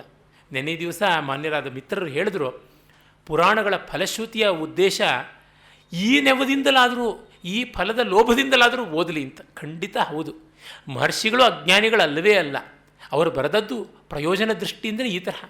ಅವುಗಳನ್ನು ವ್ಯಾಸಂಗ ಮಾಡುವುದಕ್ಕಿಂತ ದೊಡ್ಡ ಪ್ರಯೋಜನ ಇಲ್ಲ. ಈ ರೀತಿಯಾದರೂ ಆಕೃಷ್ಟರಾಗಲಿ ಅಂತ. ಹಾಗೆ ನಾವು ಅರ್ಥ ಮಾಡಿಕೊಂಡು ಇವುಗಳನ್ನು ಮತ್ತೆ ಚಾಲನೆಗೆ ಕೊಡಬೇಕು. ಮಕ್ಕಳಿಗೆ ಅವುಗಳನ್ನು ತಿಳಿಸಿ ಹೇಳದೇ ಇದ್ದರೆ ಒಂದಿಷ್ಟು ಪ್ರಯೋಜನವಾಗುವುದಿಲ್ಲ. ಕಲ್ಪನೆ ಮಾಡಿಕೊಳ್ಳಬೇಕು. ಇಂದ್ರನ ಕೈಗೆ ವಜ್ರಾಯುಧ. ವಜ್ರಾಯುಧ ಅಂದರೆ ಎಂಥದ್ದು, ಯಾವ ಆಕಾರವನ್ನು ಹೊಂದಿರುವಂಥದ್ದು, ಬೆನ್ನು ಮೂಳೆಯ ರೂಪ. ಆದರೆ ಬೆನ್ನು ಮೂಳೆಯನ್ನು ಹಾಗೆ ಮಾಡಿದ್ರೆ ವಿಕಾರ. ಅದಕ್ಕೊಂದು ನಾಜೂಕು, ಒಂದು ನಯ, ಒಂದು ಲಾಲಿತ್ಯ, ಅದನ್ನೆಲ್ಲ ಕಲ್ಪಿಸಬೇಕು. ನಮ್ಮ ಶಿಲ್ಪಗಳಲ್ಲಿ, ಚಿತ್ರಗಳಲ್ಲಿ ನೋಡಿದ್ರೆ ಅವೆಲ್ಲ ಚೆನ್ನಾಗಿ ಗೊತ್ತಾಗುತ್ತೆ. ಇರಲಿ, ಈ ಒಂದು ಇಂದ್ರ ವೃತ್ರರ ಕಥೆ ಬಹಳ ಪ್ರಾಚೀನವಾಗಿ ಎಲ್ಲೆಲ್ಲಿಯೂ ಬರುವಂಥದ್ದು. ಮತ್ತು ಹಾವನ್ನು ನಮ್ಮಲ್ಲಿ ಈ 2 ವಿಧವಾಗಿ ಕೂಡ ಬಳಸ್ಕೊಂಡಿದ್ದೀವಿ. ಒಂದು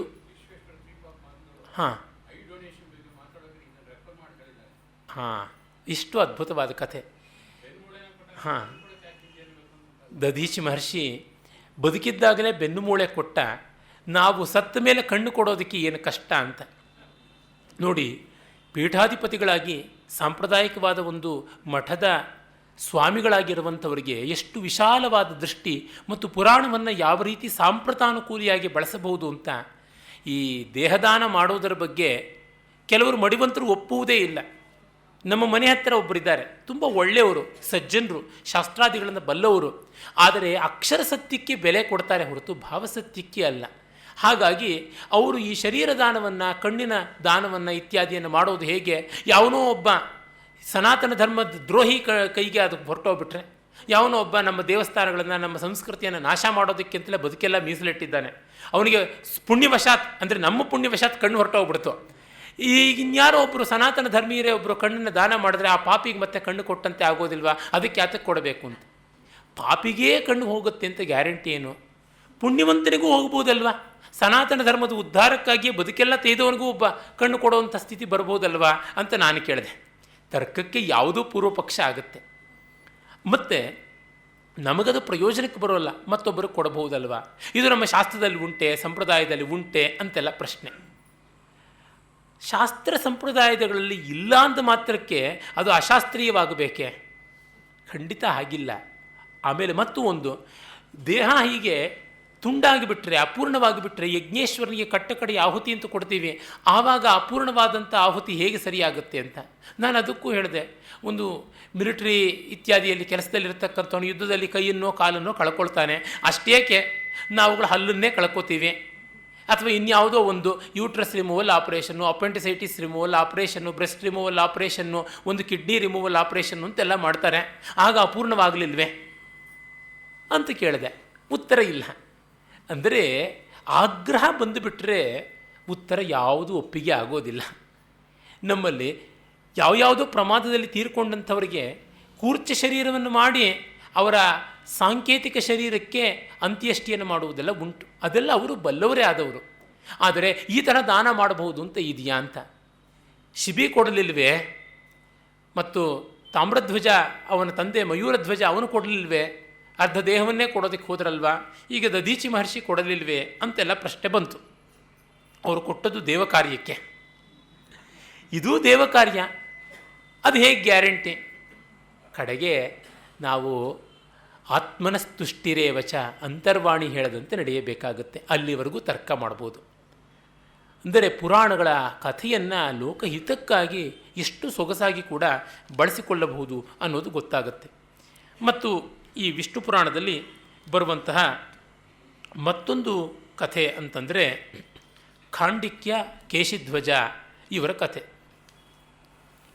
ಜನಕನ ವಂಶದಲ್ಲಿ ಇವರಿಬ್ಬರು ಹುಟ್ಟಿದ್ರು. ಮಿತಧ್ವಜ ಅಂತ ಒಬ್ಬ. ಆ ಮಿತಧ್ವಜ ಮಹಾರಾಜನ ಮಕ್ಕಳಾಗಿ ಖಾಂಡಿಕ್ಯ ಮತ್ತು ಕೃತಧ್ವಜ ಅಂತ ಇಬ್ಬರು ಹುಟ್ಟಿದ್ರು. ಕೃತಧ್ವಜ ತನ್ನ ಮಗ ಕೇಶಿಧ್ವಜನಿಗೆ ರಾಜ್ಯವನ್ನು ಕೊಟ್ಟ. ಕೃತಧ್ವಜ ಸತ್ತು ಹೋಗ್ಬಿಟ್ಟ, ಖಾಂಡಿಕ್ಯ ಉಳಿದೇ ಇದ್ದ. ಕೇಶಿಧ್ವಜ ಏನು ಮಾಡ್ದ? ತನ್ನ ದೊಡ್ಡಪ್ಪನಾದ ಖಾಂಡಿಕ್ಯನ ಮೇಲೆ ಯುದ್ಧಕ್ಕೆ ಹೋಗಿ ಅವನನ್ನು ಪರಾಜಯಿಸಿದ. ಅವನು ಕಾಡಿಗೆ ಹೊರಟೋದ. ಮತ್ತು ಇವನು ಕೇಶಿಧ್ವಜ ದೊಡ್ಡಪ್ಪನ ರಾಜ್ಯವನ್ನು, ತನ್ನ ರಾಜ್ಯ ತಂದೆಯಿಂದ ಬಂದದ್ದನ್ನು ತಾನೇ ಆಳಿಕೊಂಡಿದ್ದ. ಹಾಗಿದ್ದಾಗ ಒಮ್ಮೆ ಅವನೊಂದು ದೊಡ್ಡ ಯಜ್ಞ ಮಾಡ್ದ. ಯಜ್ಞ ಮಾಡುವಾಗ ಆ ಯಜ್ಞಕ್ಕಾಗಿ ಬಳಕೆಯಾಗುವ ಹೋಮಧೇನು ಅಂತ ಒಂದಿರುತ್ತಲ್ಲ, ಅದು ಮೇಯೋದಿಕ್ಕೆ ಹೋಗಿದ್ದಾಗ ಒಂದು ಹುಲಿ ತಿಂದುಬಿಡುತ್ತೆ ಅದನ್ನು. ಸಾಮಾನ್ಯವಾಗಿ ಮನೆಗಳಲ್ಲಿಯೇ ತ್ರೇತಾಗ್ನಿಗಳನ್ನು ಇಟ್ಟುಕೊಂಡಂತಹ ಆಹಿತಾಗ್ನಿಗಳಾದವರು ಹೋಮಧೇನು ಅಂತ ಒಂದನ್ನು ಇಟ್ಕೊಳ್ಳೋದು ಉಂಟು. ಆ ಹಸುವಿನ ಹಾಲನ್ನೇ ಅಗ್ನಿಗೆ ಪ್ರಾತಃ ಕಾಲದಲ್ಲಿ ಮತ್ತು ಸಾಯಂಕಾಲದಲ್ಲಿ 2 ಹೊತ್ತು ಮಾಡುವಂಥ ಅಗ್ನಿ ಪರಿಚರ್ಯೆಗಾಗಿ ಅದನ್ನು ಬಳಸಬೇಕು ಅಂತ. ತ್ರೇತಾಗ್ನಿಗಳಲ್ಲಿ ಹಾಲನ್ನು ಆಹುತಿ ಕೊಡ್ತಾರೆ, ತುಪ್ಪವನ್ನಲ್ಲ. ಯಜ್ಞದಲ್ಲಿ ವಿಶೇಷವಾಗಿ ಆಜ್ಯ ಅಂತ ವಿನಿಯೋಗಕ್ಕೆ ಬಂದಾಗ ಆವಾಗಷ್ಟೇ ಹೊರತುನುವೆ ಮಿಕ್ಕಂತೆ ಪ್ರತಿ ದಿವಸದ ಪ್ರಾತಃ ಸಾಯಂ ಸವನಗಳಲ್ಲಿ ಅಂದರೆ ಅಗ್ನಿ ಪರಿಚರ್ಯೆಯಲ್ಲಿ ಹಾಲನ್ನೇ ಕೊಡುವಂಥದ್ದು. ಅದಕ್ಕಾಗಿ ಇಂಥ ಒಂದು ನಿಯಮ ಇರತಕ್ಕಂಥ ಒಂದು ಹಸು ಅಂತ ಉಂಟು. ಯಜ್ಞದಲ್ಲಂತೂ ಅಂಥದ್ದನ್ನು ನಿರ್ದಿಷ್ಟವಾಗಿ ಮಾಡಿದ ಮೇಲೆ ಅದು ತಪ್ಪಿ ಹೋಗಬಾರ್ದು ಅಂತ ಉಂಟು. ತಪ್ಪಿ ಹೋದದಕ್ಕಾಗಿ ಪ್ರಾಯಶ್ಚಿತ್ತಗಳೆಲ್ಲ ಉಂಟು. ಈಗ ಯಜ್ಞದ ಋತ್ವಿಜರಲ್ಲಿ ಒಬ್ಬ ಋತ್ವಿಜ ಅವನಿಗೆ ಆಶೌಚ ಬಂತು ಅಥವಾ ಅವನು ಸತ್ತೇ ಹೋಗ್ಬಿಟ್ಟ ಅಂತಾದರೆ ಅವನಿಗೆ ಪರಿಹಾರವಾಗಿ ಏನು, ಇವನ್ನೆಲ್ಲ ಮೀಮಾಂಸಾ ಶಾಸ್ತ್ರದಲ್ಲಿ ತುಂಬ ದೊಡ್ಡದಾಗಿ ಚರ್ಚೆ ಮಾಡಿದ್ದಾರೆ. ಯಜಮಾನ ಸತ್ತು ಹೋಗ್ಬಿಟ್ರೆ ಗತಿ ಏನು, ಅಥವಾ ಯಜ್ಞ ಮಂಟಪ ಕುಸಿದು ಬಿದ್ದು ಹೋದರೆ ಗತಿ ಏನು, ಯೂಪಸ್ತಂಭ ಮುರಿದು ಹೋದರೆ ಗತಿ ಏನು, ಹೆಜ್ಜೆಜ್ಜೆಗೂ ಪ್ರಾಯಶ್ಚಿತ್ತಗಳು. ತುಂಬ ಪ್ರಾಯಶ್ಚಿತ್ತಗಳಿಗೆ ಮಾಡುವಂಥ ಆಹುತಿಗಳೇ ಸಾಮಾನ್ಯವಾಗಿ ಮುಖ್ಯ ವಿನಿಯೋಗಕ್ಕಿರುವ ಆಹುತಿಗಳಿಗಿಂತ ಜಾಸ್ತಿ ಆಗಿಬಿಡುತ್ತೆ ಕೆಲವು ಸರ್ತಿ. ಆ ಥರದ್ದೆಲ್ಲ ಇರುತ್ತೆ. ಆಗ ಅವನು ಏನು ಮಾಡೋದು, ಇದಕ್ಕೆ ಪ್ರಾಯಶ್ಚಿತ್ತ ಏನು ಅಂತಂದರೆ ಋತ್ವಿಜರು ಹೇಳ್ತಾರೆ, ಇದಕ್ಕೆ ಖಾಂಡಿಕ್ಯ ಒಬ್ಬನಿಗೆ ಮಾತ್ರ ಗೊತ್ತು, ನಮಗೆ ಯಾರಿಗೂ ಗೊತ್ತಿಲ್ಲ ಅಂತ. ಅವನು ತತ್ಕ್ಷಣವೇ ಎಲ್ಲರ ಅನುಮತಿ ತಗೊಂಡು ಕಂಕಣ ಸಹಿತವಾಗಿಯೇ ಕಾಡಿಗೆ ಹೋಗ್ತಾನೆ. ಖಾಂಡಿಕ್ಯ ತನ್ನ ದೊಡ್ಡಪ್ಪ ಎಲ್ಲಿದ್ದನೋ ಅಲ್ಲಿಗೆ ಹೋಗ್ತಾನೆ. ಆಗ ಖಾಂಡಿಕ್ಯನ ಪರಿವಾರದವರು ಹೇಳ್ತಾರೆ, ನಿನ್ನ ತಮ್ಮನ ಮಗ, ನಿನ್ನ ಶತ್ರು ಕೃತಧ್ವಜನ ಮಗ ಕೇಶಿಧ್ವಜ ಅವನು ಬಂದಿದ್ದಾನೆ, ಒಂಟಿಯಾಗಿದ್ದಾನೆ, ನಿರಾಯುಧನಾಗಿದ್ದಾನೆ, ಕೊಂದುಬಿಡು ಅಂತ. ಇಲ್ಲ, ಅದು ಅನ್ಯಾಯ. ಯುದ್ಧದಲ್ಲಿ ಆಯುಧನಾಗಿ ಇರ್ತಕ್ಕಂಥವನನ್ನು, ಸಾಯುಧನಾಗಿ ಬಂದವನನ್ನು ಕೊಲ್ಲಬೇಕಲ್ಲದೆ ಹೀಗೆಲ್ಲ ಕೊಲ್ಲುವುದಲ್ಲ ಅಂತಾನೆ. ಅವನು ಬಂದು ದೊಡ್ಡಪ್ಪನಿಗೆ ನಮಸ್ಕಾರ ಮಾಡಿ ಹೇಳ್ತಾನೆ, ನನಗೆ ಈ ಒಂದು ಸಮಸ್ಯೆ ಬಂದಿದೆ, ಹೋಮಧೇನು ಸತ್ಯ ಹೋಗಿದೆ, ಅದಕ್ಕೇನು ಮಾಡಬೇಕು ಅಂತ. ಅವನು ಆವಾಗ ಹೇಳ್ತಾನೆ ಮತ್ತೊಂದು ಹೋಮಧೇನುವನ್ನು ಹೇಗೆ ವರಿಸಬೇಕು ಅಂತನ್ನುವುದನ್ನು. ಆಮೇಲೆ ಬಂದು ಯಜ್ಞವನ್ನು ಪ್ರಾಯಶ್ಚಿತ್ತ ಪುರಸ್ಸರವಾಗಿ ಮಾಡಿ ಮುಗಿಸಿ ಮತ್ತೆ ದೊಡ್ಡಪ್ಪನ ಹತ್ರಕ್ಕೆ ಹೋಗಿ ದಯಮಾಡಿ ನಿಮ್ಮ ರಾಜ್ಯವನ್ನು ನೀವು ತೆಗೆದುಕೊಳ್ಳಿ ಅಂತ ಹೇಳ್ಬಿಟ್ಟಂತಾನೆ. ಇದನ್ನು ನಿಮಗೆ ಗುರುದಕ್ಷಿಣೆ ಅಂತ ನಾನು ಕೊಡ್ತೀನಿ, ಏನು ಬೇಕಾದರೂ ಮಾಡ್ತೀನಿ ಅಂತ. ಆಗ ಒಳ್ಳೇದು ಒಪ್ಕೊಳ್ಳಿ ಅಂತ ಪರಿವಾರದವ್ರು ಹೇಳ್ತಾರೆ. ಆಗ ಖಾಂಡಿಕ್ಯ ಹೇಳ್ತಾನೆ, ಅಲ್ಲ, ನಾನು ಕಾಡಿನಲ್ಲಿದ್ದು ತಪಸ್ಸು ಮಾಡಿ ಈಗ ಎಷ್ಟೋ ಜ್ಞಾನವನ್ನೆಲ್ಲ ಪಡ್ಕೊಂಡಿದ್ದೀನಿ, ಅಂಥ ನಾನು ಮತ್ತೆ ರಾಜ್ಯಕ್ಕೆ ಹೋಗೋದಾ? ಅಷ್ಟು ಮಾತ್ರವಲ್ಲ, ಇವನು ಈ ಕೇಶಿಧ್ವಜ ಯಾವನಿದ್ದಾನೆ, ಇವನು ದೇವರ ಅನುಗ್ರಹದಿಂದ ಒಂದು ದೊಡ್ಡ ಯೋಗವಿದ್ಯೆಯನ್ನು ಪಡೆದಿದ್ದಾನೆ, ಅದು ಮೋಕ್ಷ ಸಾಧಕವಾದದ್ದು, ಅದು ನನಗೆ ಬೇಕಾಗಿರೋದು ಇವನಿಂದ, ಅದಕ್ಕಾಗಿ ನೀನು ಅದನ್ನು ಕೊಡಪ್ಪ ಅಂತ ಕೇಳ್ತೀನಿ ಅಂತ. ಆಯಿತು ಅಂತ ದೊಡ್ಡಪ್ಪನಿಗೆ ಇವನು ತನ್ನ ವಿದ್ಯೆಯನ್ನು ಧಾರೆ ಎರಿತಾನೆ. ಅಷ್ಟಕ್ಕೆ ನಿಲ್ಲದೆ ಖಾಂಡಿಕ್ಯನ ಮಗನಿಗೆ ತಾನು ಅವನ ತಂದೆಯ ಹತ್ರ ಕಿತ್ತುಕೊಂಡಿದ್ದ ರಾಜ್ಯವನ್ನು ಕೊಟ್ಟು ಇಬ್ಬರೂ ಕೂಡ ರಾಜರಾಗಿ ಇರುವಂತೆ ಆಗುತ್ತೆ. ಮತ್ತು ಕೇಶಿಧ್ವಜ ತಾನು ಮಿಥಿಲಾ ಪಟ್ಟಣಕ್ಕೆ ಬಂದು ರಾಜ್ಯ ಆಳೋದಕ್ಕೆ ಆರಂಭ ಮಾಡ್ತಾನೆ. ಖಾಂಡಿಕ್ಯ ಆ ಯೋಗವಿದ್ಯೆಯಿಂದ ಮೋಕ್ಷವನ್ನು ಪಡೀತಾನೆ ಅಂತ ಬರುತ್ತೆ. ಅಂದರೆ ವೈಮನಸ್ಯಗಳು, ದ್ವೇಷಗಳು, ತಗಾದೆಗಳು ಬರುತ್ತವೆ ಕುಟುಂಬದಲ್ಲಿ. ಬಂದ ಮೇಲೆ ಅದನ್ನು ಹೇಗೆ ಪರಿಹರಿಸಿಕೊಳ್ತಾರೆ ಅಂತ. ದೊಡ್ಡಪ್ಪನ ರಾಜ್ಯ ತನಗೆ ರಾಜ್ಯ ವಿಸ್ತರಣೆಯಲ್ಲಿ ಬೇಕು ಅಂತ ಅನ್ನಿಸ್ತು, ಕಪಟ ಮೋಸ ವಂಚನೆ ಇಲ್ಲದೇ ಯುದ್ಧ ಮಾಡ್ದ. ಇವನು ಕೇಶಿಧ್ವಜ ಒಳ್ಳೆಯ ರಾಜ, ಅವನು ದೊಡ್ಡಪ್ಪನ ರಾಜ್ಯವನ್ನು ಗೆದ್ದು ತುಂಬ ಚೆನ್ನಾಗಿ ಪರಿಪಾಲನೆ ಮಾಡ್ತಿದ್ದಾನೆ, ಪ್ರಜೆಗಳಿಗೆ ಯಾವ ಕಷ್ಟವೂ ಆಗಲಿಲ್ಲ. ಆದರೆ ಸುಮ್ಮನೆ ರಾಜ್ಯ ವಿಸ್ತರಣದ ದಾಹವಾಯಿತಲ್ಲ, ಯಶಸ್ಸೇ ವಿಜಿಗೀಷೂಣ, ಕೀರ್ತಿಗೋಸ್ಕರವಾಗಿ ಮಾಡುವುದು, ಅದು ಎಷ್ಟರ ಮಟ್ಟಿಗೆ ಸರಿಯಾದೀತು? ಈ ಪ್ರಶ್ನೆಗಳೆಲ್ಲ ನಮಗೆ ಅಂತರಂಗದಲ್ಲಿ ಉಂಟಾಗುತ್ತವೆ. ಮತ್ತು ಅವನಾದರೂ ನನಗೆ ಮತ್ತೆ ಇವುಗಳು ಯಾವುದರ ಪ್ರಮೇಯವಿಲ್ಲ, ಬೇಡ ಅಂತ ಹೇಳ್ತಾನಲ್ಲ, ಇದು ಬಹಳ ಮುಖ್ಯವಾಗಿ ಬೇಕಾಗಿರುವಂಥದ್ದು. ನನಗೆ ಈ ಸಂದರ್ಭದಲ್ಲಿ ನಮ್ಮ ತಾಯಿಯವರ ದೊಡ್ಡ ತಾತನವರದ ಒಂದು ಘಟನೆ ನೆನಪಿಗೆ ಬರುತ್ತೆ. ನಮ್ಮ ತಾಯಿಯವರ ಮುತ್ತಜ್ಜಿ ಚಿಕ್ಕ ವಯಸ್ಸಿಗೆ ವಿಧವೆಯಾಗಿ 3 ಜನ ಗಂಡು ಮಕ್ಕಳು, 2-3 ಹೆಣ್ಣು ಮಕ್ಕಳು ಹೀಗೆಲ್ಲ ಇದ್ದು ಒದ್ದಾಡ್ತಾ ಇದ್ದವರು.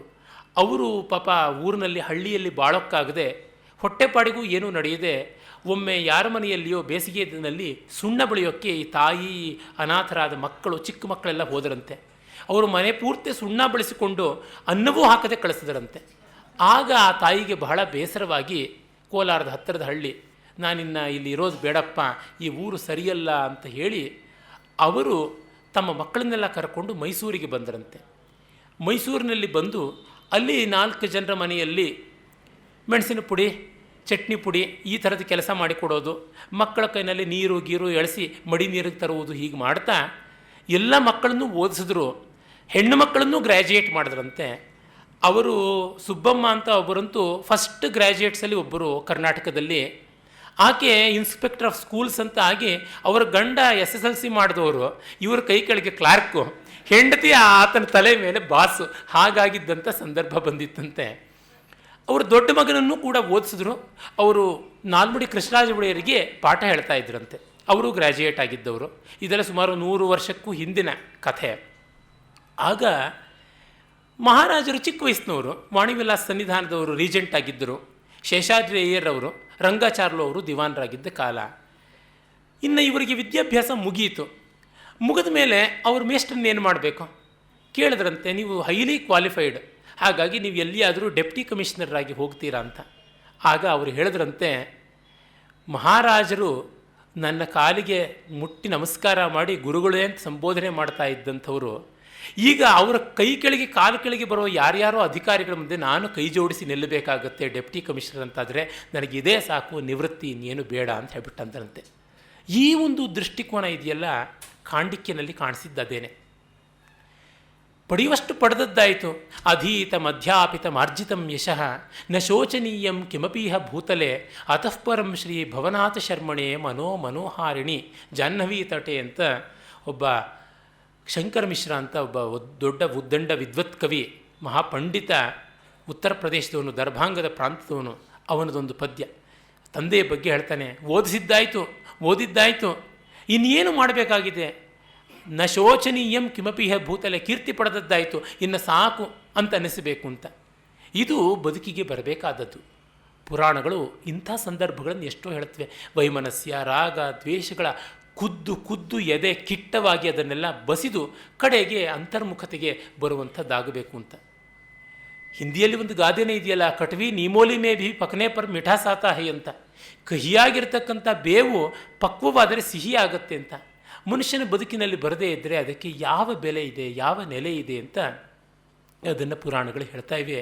ಈ ಕಾಂಡಿಕ್ಯ ಕೇಶಿಧ್ವಜರ ಉಪಾಖ್ಯಾನ ಎಷ್ಟು ಆಕರ್ಷಕವಾದದ್ದು ಅಂದರೆ, ಕರ್ನಾಟಕ ರಮಾರಮಣ ಅಂತ ಪ್ರಖ್ಯಾತನಾದ ಕೃಷ್ಣದೇವರಾಯ ತನ್ನ ಅಮುಕ್ತ ಮಾಲ್ಯದ ಅನ್ನುವಂಥ ಪಾಷಾಣಪಾಕ ಪ್ರತೀಕಾಶವಾದ ಆಂಧ್ರ ಪಂಚಮಹಾಕಾವ್ಯಗಳಲ್ಲಿ ಅಗ್ರಗಣ್ಯ ಅಂತ ಅನಿಸಿಕೊಂಡಿರುವ ಆ ವಿಷ್ಣುಚಿತ್ತೀಯ ಅನ್ನುವ ಬೇರೊಂದು ಹೆಸರಿನ ಅಮುಕ್ತ ಮಾಲ್ಯದಲ್ಲಿ ಈ ಕಥೆಯನ್ನು ತೆಗೆದುಕೊಂಡು ಅದನ್ನು ಹಾಗೆ ವಿವರಣೆ ಮಾಡ್ತಾನೆ.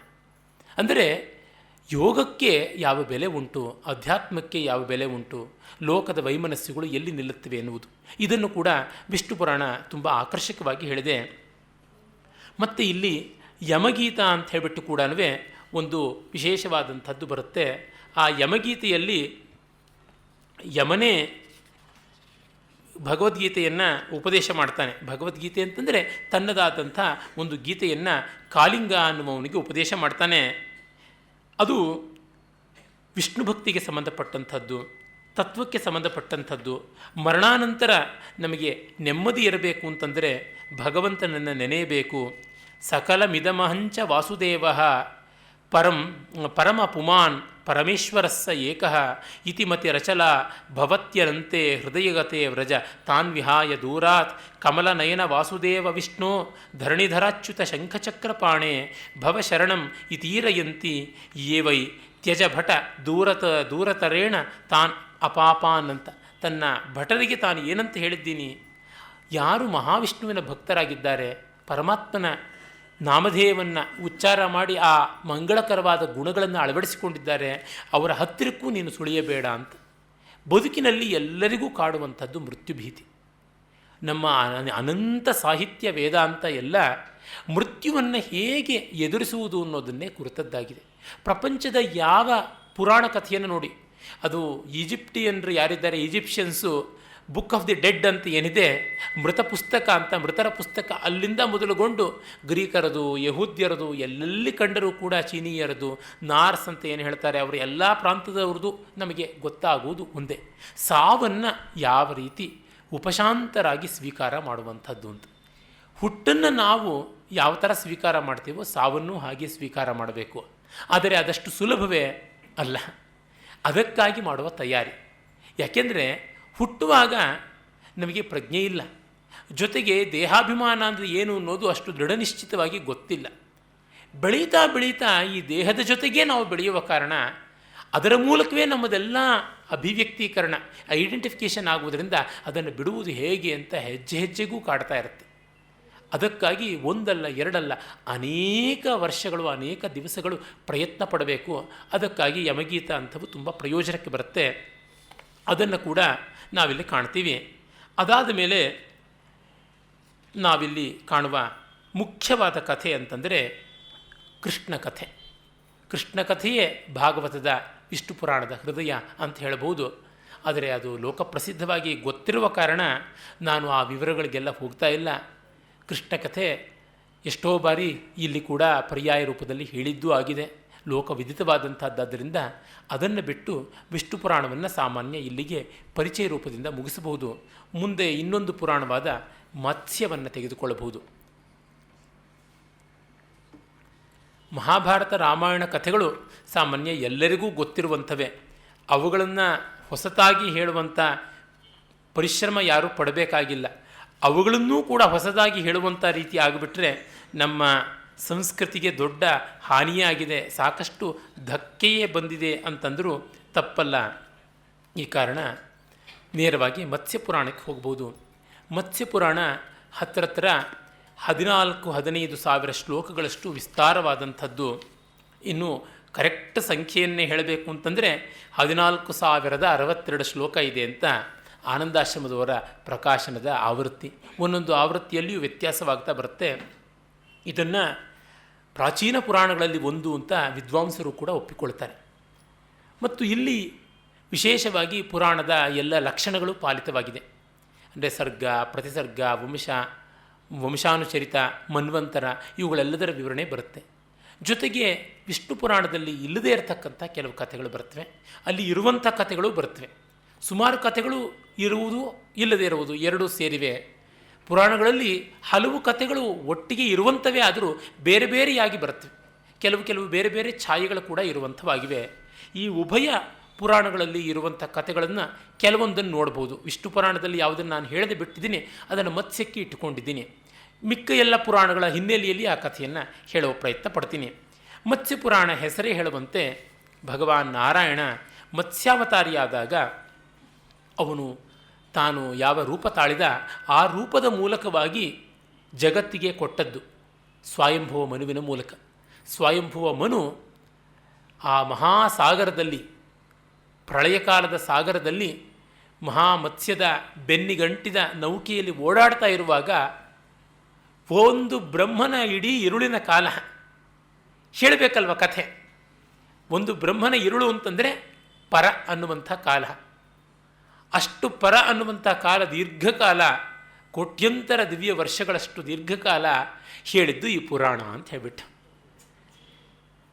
ಸ್ವಯಂಭುವ ಮನು, ಅವನಿಗೆ ಸತ್ಯವ್ರತ ಅಂತ ಕೂಡ ಹೆಸರು. ಆತ ತಾನು ಈ ಒಂದು ದಿವ್ಯವಾಗಿರ್ತಕ್ಕಂಥ ಪುರಾಣವನ್ನು ಕೇಳದ ಅಂತ ಕೂಡ ಬರುತ್ತೆ. ಈ ಪುರಾಣದಲ್ಲಿ ಮೊದಲಿಗೆ ಆರಂಭ ಮಾಡುವುದು ಸೃಷ್ಟಿ.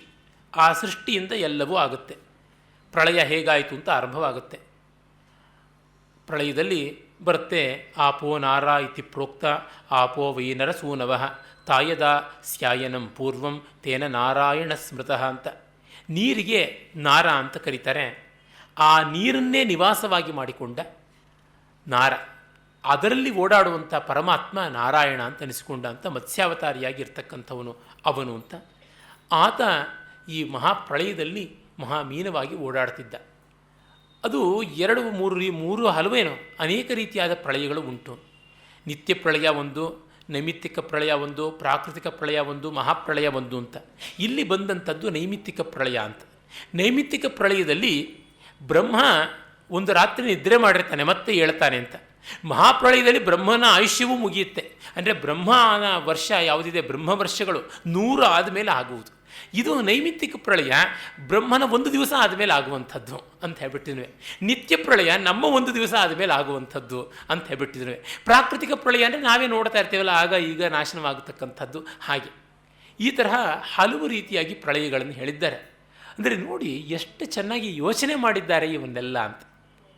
ಇಷ್ಟು ಬಗೆಯಾಗಿ ಕಣ್ಮರೆಯಾಗಬಹುದು ಸೃಷ್ಟಿ, ವಿಳಂಬ, ಎಲ್ಲ ಅಭಿವ್ಯಕ್ತಿಯೇ ಕೂಡ ಅನಭಿವ್ಯಕ್ತವಾಗಬಹುದು ಅನ್ನುವಂಥದ್ದೇನು ಉಂಟು ಅದನ್ನು ನಾವು ಗಮನಿಸಬೇಕು.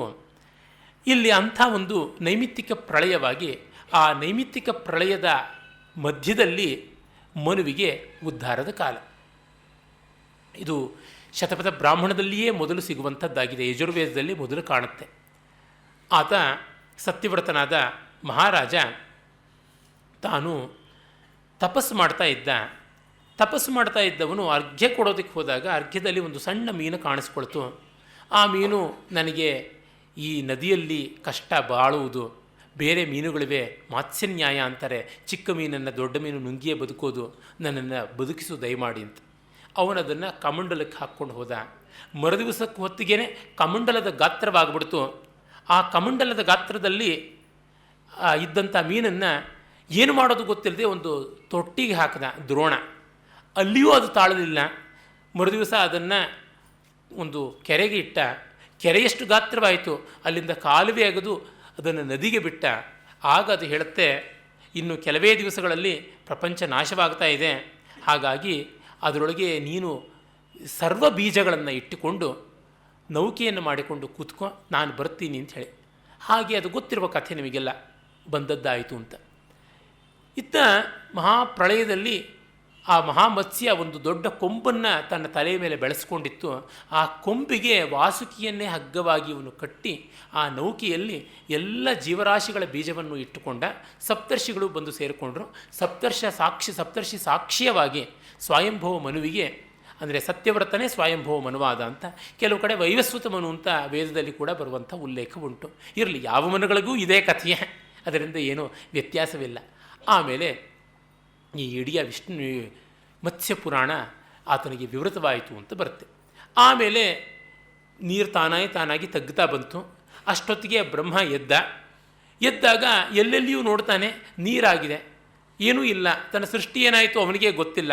ಆಗ ಏನು ಅಂತಂದಾಗ ತಪ ಅಂತ ಶಬ್ದ ಬಂತಂತೆ, ತಪಸ್ಸು ಮಾಡಬೇಕು ಅಂತ. ಹಾಗಾಗಿ ಅವನು ತಾನು ಕುಳಿತಂಥ ಕಮಲದಲ್ಲಿ ಏನೇ ತಪಸ್ಸು ಮಾಡ್ತಾನೆ. ಕೆಲವು ಪುರಾಣಗಳಲ್ಲಿ ಬರುತ್ತೆ, ಇದೇನು ಅಂತ ಗೊತ್ತಿಲ್ಲದೆ ಅವನು ಆ ಕಮಲದ ನಾಳದ ಮೂಲಕ ಒಳಕ್ಕೆ ಹೋಗ್ತಾನೆ. ಎಷ್ಟು ಹೋದರೂ ಸಿಗೋದಿಲ್ಲ. ಮಹಾ 1000 ಯೋಜನೆಗಳಷ್ಟು ದೀರ್ಘವಾಗಿರುವಂಥದ್ದು ವಿಷ್ಣುವಿನ ನಾಭಿ ಕಮಲದ ನಾಳ, ಆ ಹೊಕ್ಕುಳ ಹೂವಿನ ಬಳ್ಳಿ. ಆಮೇಲೆ ಆಳಕ್ಕೆ ಹೋಗಿ ನೋಡ್ತಾನೆ, ವಿಷ್ಣುವಿನ ಗರ್ಭದಲ್ಲಿ, ಉದರದಲ್ಲಿ, ಜಠರದಲ್ಲಿ ಇಡೀ ಸೃಷ್ಟಿ ಅಚ್ಚುಕಟ್ಟಾಗಿದೆ. ಆಗ ಈ ಸೃಷ್ಟಿಯನ್ನೇ ತಾನು ಹೊರಗೂ ಮಾಡಬೇಕು ಅಂತ ಮತ್ತೆ ವಾಪಸ್ ಬಂದು ಕೂತ್ಕೊಂಡು ಮಾಡ್ದ ಅಂತ. ಇದು ಯಾರು ತಾನೇ ಕಲ್ಪಿಸೋಕ್ಕಾಗುವಂಥ ಕಥೆ, ಅಷ್ಟು ರಮಣೀಯವಾದದ್ದು. ಅಂದರೆ ಯಾವುದೇ ಸೃಷ್ಟಿ ಮಾಡುವುದಕ್ಕೂ ಮುನ್ನ ನಮ್ಮೊಳಗೆ ಅದು ಸೃಷ್ಟವಾಗಿರುತ್ತೆ ಅಂತ. Without A creation we can't create. ಆ ದೃಷ್ಟಿಯಿಂದ ನೋಡಿದರೆ ಯಾವುದೂ ಹೊಸತಲ್ಲ, ಹೊಸತನ್ನುವುದು ಇಲ್ಲವೇ ಇಲ್ಲ, ಎಲ್ಲ ಹಳತು. ರಾಮನ ನುಸಿರಿದ ಗಾಳಿ, ರಾಮನಡಿಯಿಟ್ಟ ನೆಲ, ಭೀಮನುಸಿರಿದ ಗಾಳಿ, ವ್ಯೋಮದೆ ಭಗೀರಥಂ ಪೆತ್ತ ಸುರತಟಿನಿ, ಸೋಮನಂ ಪೆತ್ತ ಕಡಲಿ ಪುರಾತಂಗಳಿರೆ, ನಾಮೆಂತೂ ಹೊಸಬರಲ್ಲ ಮಂಕುತಿಮ್ಮ ಅಂತ ಡಿ ವಿ ಜಿಯವರು ಹೇಳಿದ್ರಲ್ಲ, ಹಾಗೆ ಯಾವುದೂ ಹೊಸತಿಲ್ಲ ಅಂತ ಬಂದ. ಇವರು ಎ ಕೆ ರಾಮಾನುಜನ್ ಅವರು ಹೊಕ್ಕುಳಲ್ಲಿ ಹೂವಿಲ್ಲ ಅಂತ ಒಂದು ಕವನ ಸಂಗ್ರಹ ಪಬ್ಲಿಷ್ ಮಾಡಿದ್ದಾರೆ. ಪ್ರಾಯಶಃ ಅವರು ಮಾಡಿದ್ದು 2 ಅಂತ ಅನಿಸುತ್ತೆ. ಹೊಕ್ಕುಳಲ್ಲಿ ಹೂವಿಲ್ಲ ಅಂತ ಒಂದು, ಮತ್ತು ಇನ್ನೊಂದು ಕುಂಟೆ ಬಿಲ್ಲೆ ಅಂತ 2 ನವ್ಯ ಕವನ ಸಂಗ್ರಹ. ಅಲ್ಲಿ ಹೊಕ್ಕುಳಲ್ಲಿ ಹೂವಿಲ್ಲ ಅನ್ನುವ ಸಂಕೇತ ಏನೆಂದರೆ, ಮಹಾವಿಷ್ಣುವಿನ ನಾಭಿಯಿಂದ ಬಂದಂಥ ಕಮಲ, ಅಲ್ಲಿಂದ ಸೃಷ್ಟಿಶೀಲನಾದ ಬ್ರಹ್ಮ ಬಂದ. ನಮಗೀಗ ಹೊಕ್ಕುಳಲ್ಲಿ ಹೂವಿಲ್ಲ ಅಂದರೆ ಸೃಷ್ಟಿ ಇಲ್ಲ, ನಾವು ಏನನ್ನೂ ವಸ್ತುನ ನಿರ್ಮಾಣ ಮಾಡ್ತಾ ಇಲ್ಲ ಅನ್ನುವಂಥದ್ದು ಅಲ್ಲಿಯ ವ್ಯಂಗ್ಯ. ಎಲ್ಲ ನಿಶ್ಚೇಷ್ಟರಾಗಿ ಸ್ಟರೈಲ್ ಆಗಿಬಿಟ್ಟಿದೆ, ಬ್ರೈನ್ ಈಸ್ ಜಸ್ಟ್ ಪೊಲ್ಯೂಟೆಡ್ ಅನ್ನುವಂಥ ತಾತ್ಪರ್ಯ, ಅದ್ಭುತವಾದ ಸಂಕೇತ ಅದು. ಇಲ್ಲಿ ಬ್ರಹ್ಮ ಹೊಕ್ಕುಳಲ್ಲಿ ಹೂವಿರ್ತಕ್ಕಂಥ ಪರಮಾತ್ಮನಿಂದ ಬಂದವನಲ್ವ, ಅವನು ಸೃಷ್ಟಿಯನ್ನೆಲ್ಲ ಮಾಡ್ತಾನೆ. ಹಾಗೆ ಮಾಡುವಾಗ ಜ್ಞಾಪಕ ಮಾಡಿಕೊಳ್ತಾನೆ. ಇತ್ತ ಕಡೆ ಆ ಭೂಮಿಯೆಲ್ಲ ಸ್ವಲ್ಪ ಸ್ವಲ್ಪ ತೆರವಾಗ್ತಾ ಬಂತು. ಈ ಬೀಜಗಳನ್ನೆಲ್ಲ ತಂದು ವಿವರಣೆ ಮಾಡೋದಕ್ಕೆ ಬಂದ ಮನು. ಆಗ ಬ್ರಹ್ಮನಿಗೆ ಹೇಗೆ ತಾನು ಸೃಷ್ಟಿ ಮಾಡಬೇಕು ಅಲ್ಲೇನೋ ನೋಡಿದ್ದಾಯಿತು, ಅಲ್ಲಿ ಕಂಡದ್ದು ದೃಷ್ಟ ಅಂತ. ಅದು ಮತ್ತೆ ಪ್ರಾಕ್ಟಿಕಲ್ಲಾಗಿ ಭೌತವಾಗಿ ಬರಬೇಕು ಅಂದರೆ ಅದಕ್ಕೆ ತಂತ್ರ ಬೇಕಲ್ಲ, ಟೆಕ್ನಾಲಜಿ. ಅದು ವೇದ ಇಲ್ಲ. ವೇದ ಅವನು ನಿದ್ರೆ ಮಾಡ್ತಾ ಇದ್ದಾಗ ಸೋಮಕ ಅನ್ನುವ ರಾಕ್ಷಸ ಅಪಹರಣ ಮಾಡಿಕೊಂಡು ಹೋಗಿದ್ದ ಅಂತ. ಸೋಮಕ ರಾಕ್ಷಸ ಅಪಹರಣ ಮಾಡಿಕೊಂಡು ಹೋದ ವೇದ ಇಲ್ಲದೆ ಸೃಷ್ಟಿ ಮಾಡೋಕ್ಕೆ ಸಾಧ್ಯ ಇಲ್ಲ. ಅಂದರೆ ಏನರ್ಥ? ಜ್ಞಾನವಿಲ್ಲದೆ ಸೃಷ್ಟಿ ಸಾಧ್ಯ ಇಲ್ಲ ಅಂತ. ಆ ಜ್ಞಾನವನ್ನು ರಾಕ್ಷಸ ಅಪಹರಣ ಮಾಡಿದ್ದಾನೆ ಅಂತಂದರೆ ಜ್ಞಾನವನ್ನು ಆವರಿಸಿದೆ. ಆಗ ಯಾವ ರೀತಿ ಜ್ಞಾನವನ್ನು ಪಡ್ಕೊಳ್ಬೇಕು? ಮತ್ತೆ ನಾರಾಯಣಾಂ ಅಯನಂ, ನಾರಾಯಣ ಎಲ್ಲಕ್ಕೂ ಆದಿಯಾದ, ಎಲ್ಲಕ್ಕೂ ಮೂಲವಾದ ನಾರಾಯಣ ಬೇಕು ಅಂತ. ನೀರಿನಲ್ಲಿ ಓಡಾಡ್ತಕ್ಕಂಥವನು, ನೀರು ಗತ್ಯರ್ಥಕವಾದದ್ದು. ಯಾವನ ಬದುಕು ಜ್ಞಾನದಲ್ಲಿಯೇ ಇರುತ್ತೋ ಆತ ಜ್ಞಾನವನ್ನು ಉದ್ಧರಿಸಿ ಕೊಡಬಲ್ಲ ಅಂತ. ಸೋಮಕ ರಾಕ್ಷಸನನ್ನು ಮಹಾವಿಷ್ಣು ಅದೇ ಮತ್ಸ್ಯರೂಪದಿಂದ ಹೋಗಿ ಕೊಲ್ಲುತ್ತಾನೆ ಅಂತ ಹೇಳ್ಬಿಟ್ಟು ಬರುತ್ತೆ. ಹಾಗೆ ಮತ್ಸ್ಯ ರೂಪಧಾರಿಯಾಗಿ ಮಹಾವಿಷ್ಣು ಸೋಮಕನನ್ನು ಕೊಂದು ವೇದಗಳನ್ನು ತಗೊಂಡು ಬ್ರಹ್ಮನಿಗೆ ಕೊಟ್ಟ. ಬ್ರಹ್ಮ ವೇದಜ್ಞಾನದಿಂದ ಪೂರ್ಣವಾಗಿ ನಿರ್ಮಾಣ ಮಾಡಿದ ಅಂತ ಹೇಳ್ಬಿಟ್ಟಿದ್ವಿ. ಆಗ ಯಾವ ಥರ ಮೊದಲಿಗೆ ಬಂದದ್ದು ಸೃಷ್ಟಿ ಅಂತನ್ನುವಲ್ಲಿ ಕೂಡ ಒಂದು ಸ್ವಾರಸ್ಯ ತುಂಬ ಚೆನ್ನಾಗಿ ಬರುತ್ತೆ. ಸೃಷ್ಟಿಯೇನೂ ಮಾಡ್ದ, ಮಾನಸ ಸೃಷ್ಟಿ. ಮೊದಲಿಗೆ 5 ಜನರನ್ನು ಮಾಡಿದ್ದು ಪಂಚದಿವ್ಯ ಸೂರಿಗಳು, ನಾರದ, ಸನಕ, ಸನಂದನ, ಸನತ್ಕುಮಾರ, ಸನತ್ಸುಜಾತ ಅಂತ. ಅವ್ರು ಯಾರೂ ಕೂಡ ನಮಗೆ ಸಂಸಾರ ಬೇಡ ಅಂತ ಹೋದರು. ಫಸ್ಟ್ ಸನತ್ಕುಮಾರ, ಸನತ್ಸುಜಾತ, ಸನಕ, ಸನಂದನರು. ಅವ್ರು ಹೋಗಿದ್ದನ್ನೇನೋ ಬ್ರಹ್ಮ ಸಹಿಸ್ದ. ಅರೆ ನಾರದನು ಕೂಡ ನನಗೂ ಸಂಸಾರ ಬೇಡ, ನಾನು ವೈರಾಗ್ಯದಿಂದ ಇರ್ತೀನಿ ಅಂತಂದಾಗ ಕೋಪ ಬಂದು ಶಾಪ ಇತ್ತ ಅಂತ ಬರುತ್ತೆ ಕಥೆ. ನೀನು ಭ್ರಷ್ಟನಾಗು, ನೀನು ಶೂದ್ರ ಆಗು, ನೀನು ಕ್ಷತ್ರಿಯನಾಗು ಅಂತೆಲ್ಲ ಶಾಪ ಕೊಟ್ಟ ಅಂತ ಬರುತ್ತೆ. ಕಡೆಗೆ ಉಶಾಪ ರೂಪವಾಗಿ ಮತ್ತೆ ತಾನು ದೇವರ್ಷಿಯಾಗಿ ನಿತ್ಯ ವಿಭೂತಿಯಾಗಿ ಇರುವಂಥ ಸ್ಥಿತಿಯನ್ನು ಪಡ್ಕೊಳ್ಳೋದು ಅಂತ. ಅದು ಬೇರೆ ನಾರದ ಪುರಾಣದಲ್ಲಿ ಬರುವಂಥ ಕಥೆಯಾಗಿ ನಾರದನ ವಿವರಗಳನ್ನು ಪೂರ್ಣ ನೋಡಬಹುದು. ಅದಕ್ಕಾಗಿ ಅಲ್ಲಿಗೆ ತಾತ್ಕಾಲಿಕವಾಗಿ ವಿರಾಮ ಹೇಳ್ತಾ ಇದ್ದೀನಿ. ಬ್ರಹ್ಮ ಮತ್ತೆ ವಾಕ್ಕನ್ನು ಸೃಷ್ಟಿ ಮಾಡಿದ, ಸರಸ್ವತಿಯನ್ನು. ಆಗ ಸರಸ್ವತಿಯನ್ನು ನೋಡ್ತಾ ಅವನು ತನ್ನ 4 ಬಾಯಿಂದಲೂ ಕೂಡ 6 ಅಕ್ಷರಗಳನ್ನು ಹೇಳಿದನಂತೆ. ಆಗ ಅದು 6 4 24 ಅಂತ 24 ಅಕ್ಷರಗಳ ಗಾಯತ್ರಿ ಆಯಿತು ಅಂತ ಹೇಳ್ಬಿಟ್ಟಿದ್ನು. ಸರಸ್ವತಿ ಗಾಯತ್ರಿಯಾಗಿ ಬಂದದ್ದು. ಮತ್ತು ಪುರಾಣಗಳಲ್ಲಿ ಒಂದು ಕಥೆ ಇದೆ. ಬ್ರಹ್ಮ ಸೃಷ್ಟಿ ಅನ್ನುವ ಯಜ್ಞವನ್ನು ಮಾಡ್ತಿದ್ದ. ಸೃಷ್ಟಿ ಯಜ್ಞ ಮಾಡಬೇಕು ಅಂತಂದಾಗ ಪತ್ನಿ ಇಲ್ಲದೆ ಯಜ್ಞ ಆಗೋದಿಲ್ಲ. ನೋಡ್ದ, ಸರಸ್ವತಿ ಕಾಣಿಸಲೇ ಇಲ್ಲ. ಆಗ ತಾನು ತನ್ನ 4 ಬಾಯಿಗಳಿಂದ 6 ಬಾರಿ ಪ್ರಣವವನ್ನು ಹೇಳಿದನಂತೆ. ಆ 24 ಪ್ರಣವಗಳು ಸೇರಿ ಗಾಯತ್ರಿ ಆಯಿತು. ಹಾಗೆ ಗಾಯತ್ರಿ ಆದಾಗ ಗಾಯತ್ರಿ ಬ್ರಹ್ಮನ ಪತ್ನಿಯಾಗಿ ಬಂದು ಕೂತ್ಕೊಂಡ್ಬಿಟ್ಲು ಯಜ್ಞಕ್ಕೆ. ಯಜ್ಞ ಭಾಗಿನಿಯಾಗಿ ಯಜಮಾನನ ಹೆಂಡತಿ ಪತ್ನಿಯಾಗಿ ಕೂತಾಗ ಈಗ ಬಂದಳು ಸರಸ್ವತಿ. ಅವಳಿಗೆ ಕೋಪ ಬಂತು. ನಾನಿರುವಾಗ ನನ್ನ ಜಾಗದಲ್ಲಿ ಮತ್ತೊಬ್ಬಳು ಬಂದಳಲ್ಲ ಅಂತ ಕೋಪ ಮಾಡಿಕೊಂಡು ಅವಳು ಉಕ್ಕೇರಿ ನದಿಯಾಗಿ ಬಂದು ಯಾಗ ಶಾಲೆಯನ್ನೇ ಕೊಚ್ಚಿಸಿಬಿಟ್ಲು ಅಂತ. ಹಾಗೆ ಸರಸ್ವತಿ ನದಿಯಾಗಿ ಹರಿದಳು ಅಂತ. ಏನು ಇದೆಲ್ಲ ಯಾವುದನ್ನು ತೋರಿಸುವಂಥದ್ದು? ಇದೆಲ್ಲ ವಾಸ್ತವ ಅಂತ ಮಾಡೋದಕ್ಕೆ ಸಾಧ್ಯವಾ? ಇದನ್ನು ಹಿಸ್ಟಾರಿಕಲ್ಲಾಗಿ ರಿಯಲಿಸ್ಟಿಕ್ ಆಗಿ ಮಾಡೋದಕ್ಕೆ ಸಾಧ್ಯವಾ? ಸೃಷ್ಟಿಗೆ ಬೇಕಾದದ್ದು ಜ್ಞಾನ ಅಂತ. ಆ ಜ್ಞಾನ ಸರ್ವಥಾ ಶತಧಾ ಹರಿಯಬೇಕು. ರಸವತಿ ರಸಸಹಿತವಾದದ್ದು, ಜಂಗಮವಾಗಿ ಚಲನಶೀಲವಾಗಿ ಡೈನಮಿಕ್ಕಾಗಿ ಇರುವಂಥದ್ದು ಜ್ಞಾನ. ಆ ಗಾಯತ್ರಿಯ ಮತ್ತೊಂದು ರೂಪವೇ ಸರಸ್ವತಿ. ಗಾಯಂತಂ ತರಾಯತೆ ಇತಿ ಗಾಯತ್ರಿ ಅಂತಾದರೆ ರಸವತಿ ಸರಸ್ವತಿ, ರಸಸಹಿತಳಾದವಳು ಸರಸ್ವತಿ ಅಂತ ಎರಡೂ ಒಂದೇ ಮುಖ ಎಲ್ಲ ಕಡೆಯಲ್ಲಿ ಹರಿದು ಆ ಸರಸ್ವತಿ ನದಿ ತೀರದಲ್ಲೇ ಗಾಯತ್ರಿಯ ವಿಸ್ತೃತ ರೂಪವಾದ ವೇದಗಳು ಆವಿರ್ಭಾವವಾದವು ಅಂತ. ವೇದವನ್ನು ನಾವು ಹಲವು ಸ್ತರಗಳಲ್ಲಿ ಹೇಳ್ತೀವಿ. ಪ್ರಣವೋ ವೇದ ಅಂತ ಒಂದು, ಓಂಕಾರವೇ ವೇದ ಅಂತ. ಆಮೇಲೆ ಗಾಯತ್ರಿ ವೈ ವೇದ ಅಂತ, ಗಾಯತ್ರಿಯೇ ವೇದ ಅಂತ. ಆಮೇಲೆ ತ್ರಯೀ ವೇದ ಅಂತ, ಋಗ್ಯಜುಸ್ಸಾಮ ಸಾಮಗಳು ವೇದ ಅಂತ. ಆಮೇಲಿಂದ 4 ವೇದ, 4 ವೇದಗಳು ಅಂತ. ಆಮೇಲೆ ಷಡಂಗಪೂರ್ವಕಂ ವೇದ ಅಂತ, 6 ಅಂಗಗಳಿಂದ ಕೂಡಿಕೊಂಡಿರತಕ್ಕಂಥದ್ದು ವೇದ ಅಂತ. ಆಗಲೇ ಸಂಹಿತಾ, ಬ್ರಾಹ್ಮಣ, ಆರಣ್ಯಕ, ಉಪನಿಷತ್ ಇತ್ಯಾದಿಯಾಗಿ ಸೇರಿರುವಂಥದ್ದು ವೇದ ಅಂತ. ಅದಾದ ಮೇಲಿಂದ ಇತಿಹಾಸ ಪುರಾಣಾತ್ಮಕವಾದದ್ದು ವೇದ ಅಂತ. ಆಮೇಲಿಂದ 14 ವಿದ್ಯಾಸ್ಥಾನಾತ್ಮಕವಾದದ್ದು ವೇದ, ಉಪವೇದಗಳಿಂದ ಕೂಡಿರುವಂಥದ್ದು ವೇದ. ಹೀಗಾಗಿ 18 ವಿದ್ಯಾಸ್ಥಾನಾನಿ ವೇದಾ ಅಂತ ಹೇಳ್ಬಿಟ್ಟು ಅಲ್ಲಿಗೆ ಬಂತು ಅಂತ. ಅಂದರೆ ಓಂಕಾರ ಒಂದು ಇಷ್ಟೆಲ್ಲ ಆಯಿತು ಅಂತ. ಓಂಕಾರ ಅನ್ನೋದ್ರೊಳಗೆ ಅದೇ ತಾನೇ ಕಾಣಿಸುವಂಥದ್ದು.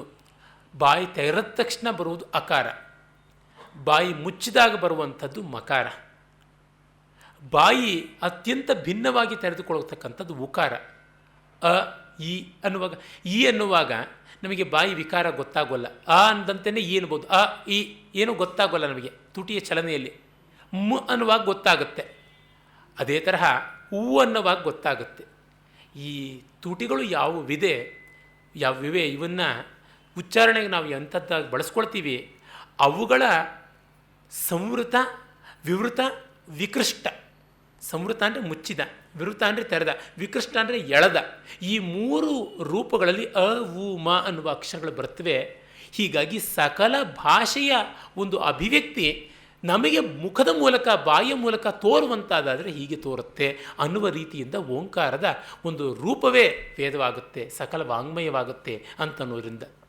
ಗಾಯತ್ರಿಯ ಸ್ವಾರಸ್ಯ ಏನು? ತತ್ಸವಿತು ವರೇಣ್ಯಂ ಭರ್ಗ ಧೀಮಹಿ ನಹದಿಯ ಪ್ರಚೋದಯಾತ್ ಅನ್ನುವುದಲ್ಲಿ ತಾತ್ಪರ್ಯ ತಾನೆ. ಆ ಪರಮಾತ್ಮನ ತೇಜಸ್ಸನ್ನು ಧ್ಯಾನಿಸ್ತೀವಿ, ಆತ ನಮ್ಮ ಬುದ್ಧಿಯನ್ನು ಪ್ರೇರಿಸಲಿ ಅಂತಂದರೆ ಆ ಜಗಚ್ಚೈತನ್ಯ ನಮ್ಮ ಬುದ್ಧಿ ಪ್ರೇರಣೆಗಿರುವುದು. ಯಾಕೆ? ಎಲ್ಲವೂ ಒಳಿತಾಗಲಿ ಅಂತ. ಹಾಗಾಗಿ ಎಲ್ಲ ಜ್ಞಾನವೂ ಒಳಿತಿಗಾಗಿರುವಂಥದ್ದು ಮತ್ತು ಎಲ್ಲ ಜ್ಞಾನವೂ ಪ್ರೇರಣೆಯಿಂದ ಬಂದದ್ದು ಅಂತಂದಾಗ ಜ್ಞಾನದ ಉಗಮ ಮತ್ತು ಪರಮಾರ್ಥ ಎರಡೂ ಕೂಡ ನಮಗೆ ಗೊತ್ತಾಯಿತು. ಹಾಗಾಗಿ ಗಾಯತ್ರಿ ಅಂತ. ಆಮೇಲೆ ಋಗ್ಯಜುಸ್ಸಾಮ ಅನ್ನುವಾಗ ಗದ್ಯ ಪದ್ಯ ಗಾನಾತ್ಮಕವಾದದ್ದು ಅಂತ. ಅದಾದ ಮೇಲಿಂದ ಯಜ್ಞಾಂಗವಾಗಿರುವಂಥದ್ದು ಅಂತ. ಮತ್ತು ವೇದದ ಅರ್ಥದೃಷ್ಟಿಯ ಎಲ್ಲ ವಿವರಣೆಗಳಿಗೂ ಸೇರಿದಂತೆ ಬರುವ ಷಡಂಗ ಅಂತ ಆ ರೀತಿಯಲ್ಲಿ. ಮತ್ತು ವೇದಗಳು ವ್ಯವಹಾರದ ಪರಮಾರ್ಥದ ಎಲ್ಲ ಹಂತಗಳಲ್ಲಿ ಅನ್ವಿತವಾಗುವಂತೆ ನೋಡಿದಾಗ 18 ವಿದ್ಯಾಸ್ಥಾನಗಳ ರೂಪದಲ್ಲಿ ಅಂತ. ಹೀಗಾಗಿ ನಮ್ಮಲ್ಲಿ ಯಾವುದೂ ಹೊಸತಲ್ಲ, ಎಲ್ಲ ಇದ್ದದ್ದೇ. ಅದು ಆಯಾ ಹಂತದಲ್ಲಿ ಆಯಾ ರೀತಿಯಲ್ಲಿ ಬೇಕಾದಷ್ಟು ತೆರೆದುಕೊಳ್ತು ಅಂತ ಅಂತಿದ್ದೀವಿ. ಅದರಿಂದಲೇ ನಮಗೆ ಯಾವ ಹೊಸ ಜ್ಞಾನವನ್ನು ಕೂಡ ನಿರಾಕರಿಸುವ ಬುದ್ಧಿ ಆಗೋದಿಲ್ಲ. ಇಷ್ಟೇ ಅಂತಲ್ಲ, ಅದು ಇದ್ದದ್ದು ಬೀಜಭೂತವಾಗಿ ಮತ್ತೆ ಬೆಳೀತು ಅಂತ. ಅದರಿಂದಲೇ ನೋಡಿ, ಭಾರತೀಯರಿಗೆ ಯಾವ ಮಾಡರ್ನ್ ಟೆಕ್ನಾಲಜಿ ಆಗಲಿ, ಯಾವ ಮಾಡರ್ನ್ ರಿಸರ್ಚ್ ಆಗಲಿ, ಯಾವುದನ್ನು ಅದರ ಸ್ಥಾನ ಕೊಟ್ಟು ಜೀರ್ಣಿಸಿಕೊಳ್ಳೋದಕ್ಕೆ ಕಷ್ಟವಾಗುವುದೇ ಇಲ್ಲ. ದ್ವಂದ್ವಗಳು ನಿಜವಾಗಿ ನಮ್ಮನ್ನು ಕಾಡುವುದಿಲ್ಲ. ಯಾಕೆ ಅಂದರೆ ಈ ತತ್ವದ ಐಕ್ಯ ನಾವು ಕಂಡುಕೊಂಡಿರೋದ್ರಿಂದ. ಮಿಕ್ಕವರಿಗೆ ಹಾಗಲ್ಲ. ಅಬ್ಸ್ಟ್ರ್ಯಾಕ್ಟ್ ಆ್ಯಂಡ್ ಕಾಂಕ್ರೀಟ್ ಅಂತ ಯಾವುದಿವೆ, ಮೂರ್ತ ಅಮೂರ್ತಗಳ ಸಂಬಂಧ ಏನು ಅಂತ ಮಿಕ್ಕ ಪ್ರಪಂಚದ ಮತಗ್ರಂಥಗಳು ತೋರಿಸಿಲ್ಲ. ನಮ್ಮಲ್ಲಿ ಅವು ತೋರಿಸಿರೋದು. ಹಾಗಾಗಿ ಅಲ್ಲಿ ಅವರುಗಳಿಗೆ ಬಹಳ ತೊಂದರೆ ಆಗುತ್ತೆ. ಬೇರೊಂದು ರೀತಿ ಹೇಗೆ ಗ್ರಹಿಸುವುದಪ್ಪ ಅಂತ ತುಂಬ ತುಂಬ ಒದ್ದಾಟವಾಗುತ್ತೆ. ಬಹಳ ಪ್ರಸಿದ್ಧವಾದ ಕ್ಲಾಸಿಕ್ ಉದಾಹರಣೆ ಅಂದರೆ ಕುರಾನ್ನಲ್ಲಿ. ಆ ಕುರಾನಿನ ಅಕ್ಷರ ಸತ್ಯಕ್ಕೆ ಅಡ್ಜಸ್ಟ್ ಮಾಡೋದಕ್ಕೆ ಎಷ್ಟು ಒದ್ದಾಡ್ತಾರೆ ಅಲ್ಲಿಯವರು. ಅದಕ್ಕಾಗಿ ಎಷ್ಟು ರಿಯಾಕ್ಷನ್ರಿ ಆಗ್ತಾರೆ, ಅದಕ್ಕಾಗಿ ಎಷ್ಟು ವೈಲೆಂಟ್ ಆಗ್ತಾರೆ, ಅದಕ್ಕಾಗಿ ಎಷ್ಟು ಟೆರರಿಸಮ್ಮು, ಎಷ್ಟು ಆನ್ಸ್ಲಾಟು ಇವೆಲ್ಲ ಕಾಣುತ್ತೆ. ಸನಾತನ ಧರ್ಮದ ಹೃದಯವನ್ನು ಬಲ್ಲಂಥವ್ರಿಗೆ ಈ ರೀತಿಯ ತೊಡಕಾಗುವುದೇ ಇಲ್ಲ. ಅದೇ ಕ್ರಿಶ್ಚಿಯಾನಿಟಿಯಲ್ಲಿ ನೋಡಿದ್ರೆ ಅವರಲ್ಲಿ ಆಧುನಿಕವಾಗಬೇಕು ಅಂದರೆ ನಾಸ್ತಿಕವಾಗಬೇಕು ಅಂತಲೇ. Unless you shun church and close Bible you can't get liberated and you can't get modernism ಅಂತ. ಆದರೆ ನಮ್ಮಲ್ಲಿ ಹಾಗಲ್ಲ. ವೇದವನ್ನು ತೆರೆದಿಟ್ಟುಕೊಂಡೇ ಆಧುನಿಕವಾಗಬಹುದು. ಕಾರಣ ಇದು ಪುರಾತನ ಅಲ್ಲ, ಸನಾತನ ಅಂತ. ಈ ಸ್ವಾರಸ್ಯ ಗೊತ್ತಿರುವ ಕಾರಣ ನಮ್ಮಲ್ಲಿ ತತ್ವಜ್ಞನಿಗೆ ಯಾವತ್ತೂ ಕೂಡ ಸಮಸ್ಯೆ ಬರುವಂಥದ್ದಲ್ಲ. ಸೋಮಕ ಸಂಹಾರವಾಗಿ ಹೀಗೆ ವೇದ ಬಂದ ಆ ಬ್ರಹ್ಮ ಜಗತ್ತನ್ನು ನಿರ್ಮಾಣ ಮಾಡ್ತಾನೆ.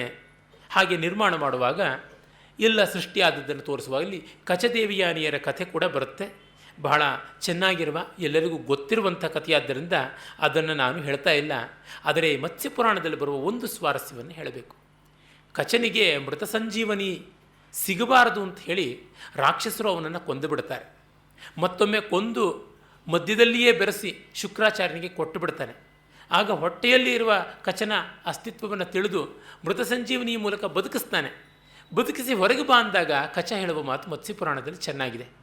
ಗುರುಗಳೇ, ನಾನು ಹೊರಗೆ ಬರಬೇಕು ಅಂದರೆ ನಿಮ್ಮ ಉದರ ಛೇದ ಮಾಡಬೇಕು. ಹಾಗೆ ಮಾಡಿದ್ರೆ ಬ್ರಹ್ಮಹತ್ಯ ಗುರುಹತ್ಯೆ ಎರಡನ್ನೂ ಮಾಡಿದ ಪಾತಕ ಆಯಿತು. ಅದಕ್ಕೆ ನಾನು ತಯಾರಿಲ್ಲ.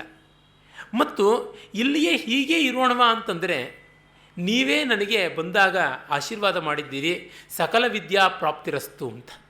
ನಿಮ್ಮಲ್ಲಿ ಏನಿದೆ ವಿದ್ಯೆ ಅದನ್ನೆಲ್ಲ ಕೊಡದೆ ನೀವಿರೋದಕ್ಕೆ ಸಾಧ್ಯ ಇಲ್ಲ. ಹೊರಬಂದರೆ ನಾನು ಹಾಗೆ, ನೀವು ಸಾಯ್ತೀರ. ನನ್ನ ಹೀಗೆ ಒಳಗಿರಿಸ್ಕೊಂಡ್ರೆ ನಿಮಗೆ ಅನೃತ ದೋಷ ಬರುತ್ತೆ. ಏನು ಮಾಡಬೇಕು ಹೇಳಿ ಅಂತ.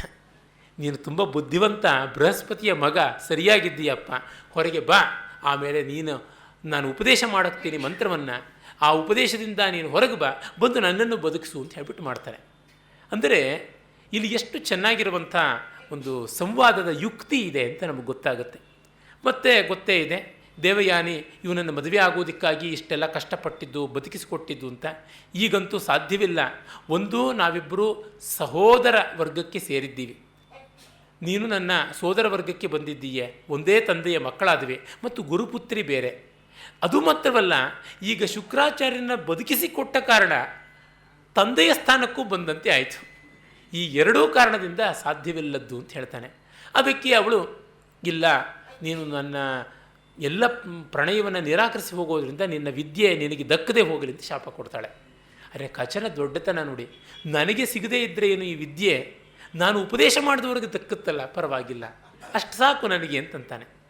ಅಂದರೆ ನಮ್ಮ ಗುರುರಾಜ ಕರ್ಜಗಿಯವರು ನಿಜವಾದ ಗುರುವಿಗೆ ಹೊಳೆಯೋದು ಅಂತ ಅನಿಸುತ್ತೆ. ಅವರು ಆದರ್ಶ ಅಧ್ಯಾಪಕ. ನನಗೆ ಆದರ್ಶ ಅಧ್ಯಾಪಕ ಅಂದರೆ ನಮ್ಮ ಕರ್ಜಗಿಯವರದೇ ನೆನಪಾಗುವಂಥದ್ದು. ಅವರು ಈ ಕಥೆಯನ್ನು ನಾನು ಒಮ್ಮೆ ಹೇಳ್ತಾ ಇದ್ದಾಗ, ಮಹಾಭಾರತದ ಒಂದು ತರಗತಿ ನಡೀತಾ ಇತ್ತು ನಮ್ಮ ವಿದ್ಯಾಸಂಸ್ಥೆಯಲ್ಲಿ, ನಾನು ಮಹಾಭಾರತದ ಪಾಠನೇ ಹೇಳ್ತಾ ಇದ್ದೆ. ಆಗ ಅವರು ತಕ್ಷಣ ಹೇಳಿದ್ರು, ಇಲ್ಲಿ ನೋಡಿ, ನಿಜವಾದ ಗುರುವಿನ ಲಕ್ಷಣ ಇದು. ನನ್ನ ವಿದ್ಯೆ ನನ್ನ ಮೂಲಕ ಫಲಕ್ಕೆ ಬರದೇ ಇದ್ದರೂ ನನ್ನ ಶಿಷ್ಯರ ಮೂಲಕ ಬರುತ್ತೆ ಅಂತ ಅನ್ನುವುದು.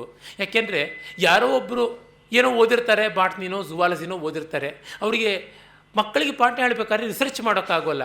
ಆದರೆ ಅವರ ಶಿಷ್ಯರು ರಿಸರ್ಚ್ ಮಾಡಿ ನೊಬೆಲ್ ಪ್ರೈಸು ತೆಗೆದುಕೊಳ್ಳಬಹುದಲ್ವ. ಅಂದರೆ ನಾನು ಇದರೊಳಗೆ ಸ್ಪೆಷಲೈಸ್ ಮಾಡ್ಕೊಳ್ಳೋಕ್ಕಾಗದೇ ಇದ್ದಿದ್ದನ್ನು ನನ್ನ ಶಿಷ್ಯರು ಮಾಡ್ಕೊಳ್ತಾರಲ್ಲ ಅಂತ. ಇದು ತುಂಬ ನಿಸ್ವಾರ್ಥವಾಗಿ ಮಾಡುವಂಥ ಗುರುವಿನ ತ್ಯಾಗ ಅಲ್ವಾ. ಎಲ್ಲರೂ ಪಲ್ಲಕ್ಕಿನಲ್ಲಿ ಮೆರವಣಿಗೆ ಹೋಗುವರಾದರೆ ಹೊರುವವರು ಯಾರು ಅಂತ. ಊರಿಗೆ ಊರೇ ಹಸೆಯಲ್ಲಿ ನಿಂತರೆ ಆರತಿ ಎತ್ತುವರಾರು, ನರಸಿಂಹಸ್ವಾಮಿಯವರು ಹೇಳ್ತಾರಲ್ಲ. ಹಿಂದಿನ ಬೆಂಚಿನ ಹುಡುಗರು ನಾವು, ಎಂದೆಂದಿಗೂ ಜಯ ನಮಗಿಲ್ಲ ಅಂತ. ಅದು ವಿನೋದವಾದಂಥ ಕವಿತೆ. ಆ ತರಹ ಈ ಔದಾರ್ಯವನ್ನು ಕಚನಲ್ಲಿ ನಾವು ಕಾಣ್ತೀವಿ. ಮತ್ತು ಅವನ ಸಂಯಮ ಕೂಡ ನೋಡಿ. ದೇವಯಾನಿ ಅಲ್ಪ ಸ್ವಲ್ಪದ ಸುಂದರಿಯಲ್ಲ, ತನ್ಮೂಲಕ ದೇವಾಸುರ ಮೈತ್ರಿಯನ್ನು ಸಾಧಿಸಬಹುದಾಗಿತ್ತು. ಶುಕ್ರಾಚಾರ್ಯರಿಗೆ ಮತ್ತೂ ಪ್ರಿಯನಾಗಬಹುದಾಗಿತ್ತು. ಆದರೆ ತಾನು ಕಂಡ ಧರ್ಮವನ್ನು ಆಚರಣೆ ಮಾಡ್ತಾನೆ. ಕಚನ ವ್ಯಕ್ತಿತ್ವವನ್ನು ತೋರಿಸಬೇಕು ಅಂತಂದರೆ ವಿ ಸಿ ಖಾಂಡೇಕರ್ ಅವರ ಯಯಾತಿ ಕಾದಂಬರಿಯನ್ನು ಓದಬೇಕು. ನಮ್ಮ ಪುರಾಣ ಸಂಕೇತಗಳನ್ನು ಬಳಸಿಕೊಂಡು ಎಂಥ ಬಂಗಾರದ ಬೆಳೆ ಬೆಳೆಯಬಹುದು ಅನ್ನೋದಕ್ಕೆ ನಮಗಂತೂ ದಿವ್ಯಾತಿ ದಿವ್ಯವಾದ ನಿದರ್ಶನ ನಮ್ಮ ದೇವರು ನರಸಿಂಹಶಾಸ್ತ್ರಿಗಳಿದ್ದಾರೆ. ಇಡೀ ಪ್ರಪಂಚದ ಯಾವ ಭಾಷೆಯಲ್ಲಿ ಇಷ್ಟು ಅದ್ಭುತವಾಗಿ ಪುರಾಣದ ಕಥೆಯನ್ನು ಬಳಸಿಕೊಂಡದ್ದಿಲ್ಲ. ಭಾರತೀಯ ಭಾಷೆಗಳಿಗೆ ಸಂಬಂಧಪಟ್ಟಂತೆ ಅಂತೂ ಪುರಾಣದ ನಾವೆಲ್ಸ್ ಅಂತ ಏನಿವೆ, ಅದು ಬಂಗಾಳಿ ಇರ್ಬೋದು, ಗುಜರಾತಿ, ಮರಾಠಿ, ಹಿಂದಿ, ತೆಲುಗು, ತಮಿಳು ಎಲ್ಲ ಗಾಳಿಸಿ ನೋಡಿದೆ. ಈ ಒಂದು ಮಹಾತ್ರಯಕ್ಕೆ ಹತ್ತಿರ ಬರುವುದು ಯಾವುದೂ ಇಲ್ಲ. ಹಾಗೆ ವಿ ಸಿ ಖಾಂಡೇಕರ್ ಅವರ ಯಯಾತಿಯ ಜಾಡಿನಲ್ಲಿ ಕೂಡ ಮತ್ತೊಂದು ಭಾಷೆಯಲ್ಲಿ ಕಾದಂಬರಿ ಇಲ್ಲ. ಅದನ್ನು ಅನುಕರಿಸುವ ಪ್ರಯತ್ನ ಪಟ್ಟಿದ್ದಾರೆ, ಆದರೆ ಅದಷ್ಟು ಸುಲಭವಾಗಿ ದಕ್ಕುವುದಲ್ಲ. ಜೀವನ ಮೀಮಾಂಸೆಯಲ್ಲಿ ಕಾಣಿಸುತ್ತೆ. ಅಲ್ಲಿ ಕಚನ ವ್ಯಕ್ತಿತ್ವ, ದೇವಯಾನಿಯ ಮನೋಧರ್ಮ, ಶರ್ಮಿಷ್ಠೆಯ ಮಹನೀಯತೆ, ಯಯಾತಿಯ ಒಂದು ವಿಶೃಂಖಲ ವರ್ತನೆ, ಅದರ ವೈಯರ್ಥ್ಯ ಎಲ್ಲವನ್ನು ತುಂಬ ಚೆನ್ನಾಗಿ ತೋರಿಸಿದ್ದಾರೆ. ಅದು ಪುರಾಣಗಳು ನಮ್ಮಲ್ಲಿ ಫಲಿಸುವ ರೀತಿ. ನಾಳೆ ಮತ್ತೆ ಮತ್ಸ್ಯ ಪುರಾಣವನ್ನು ನೋಡೋಣ. ಓಂ ತತ್ಸತ್.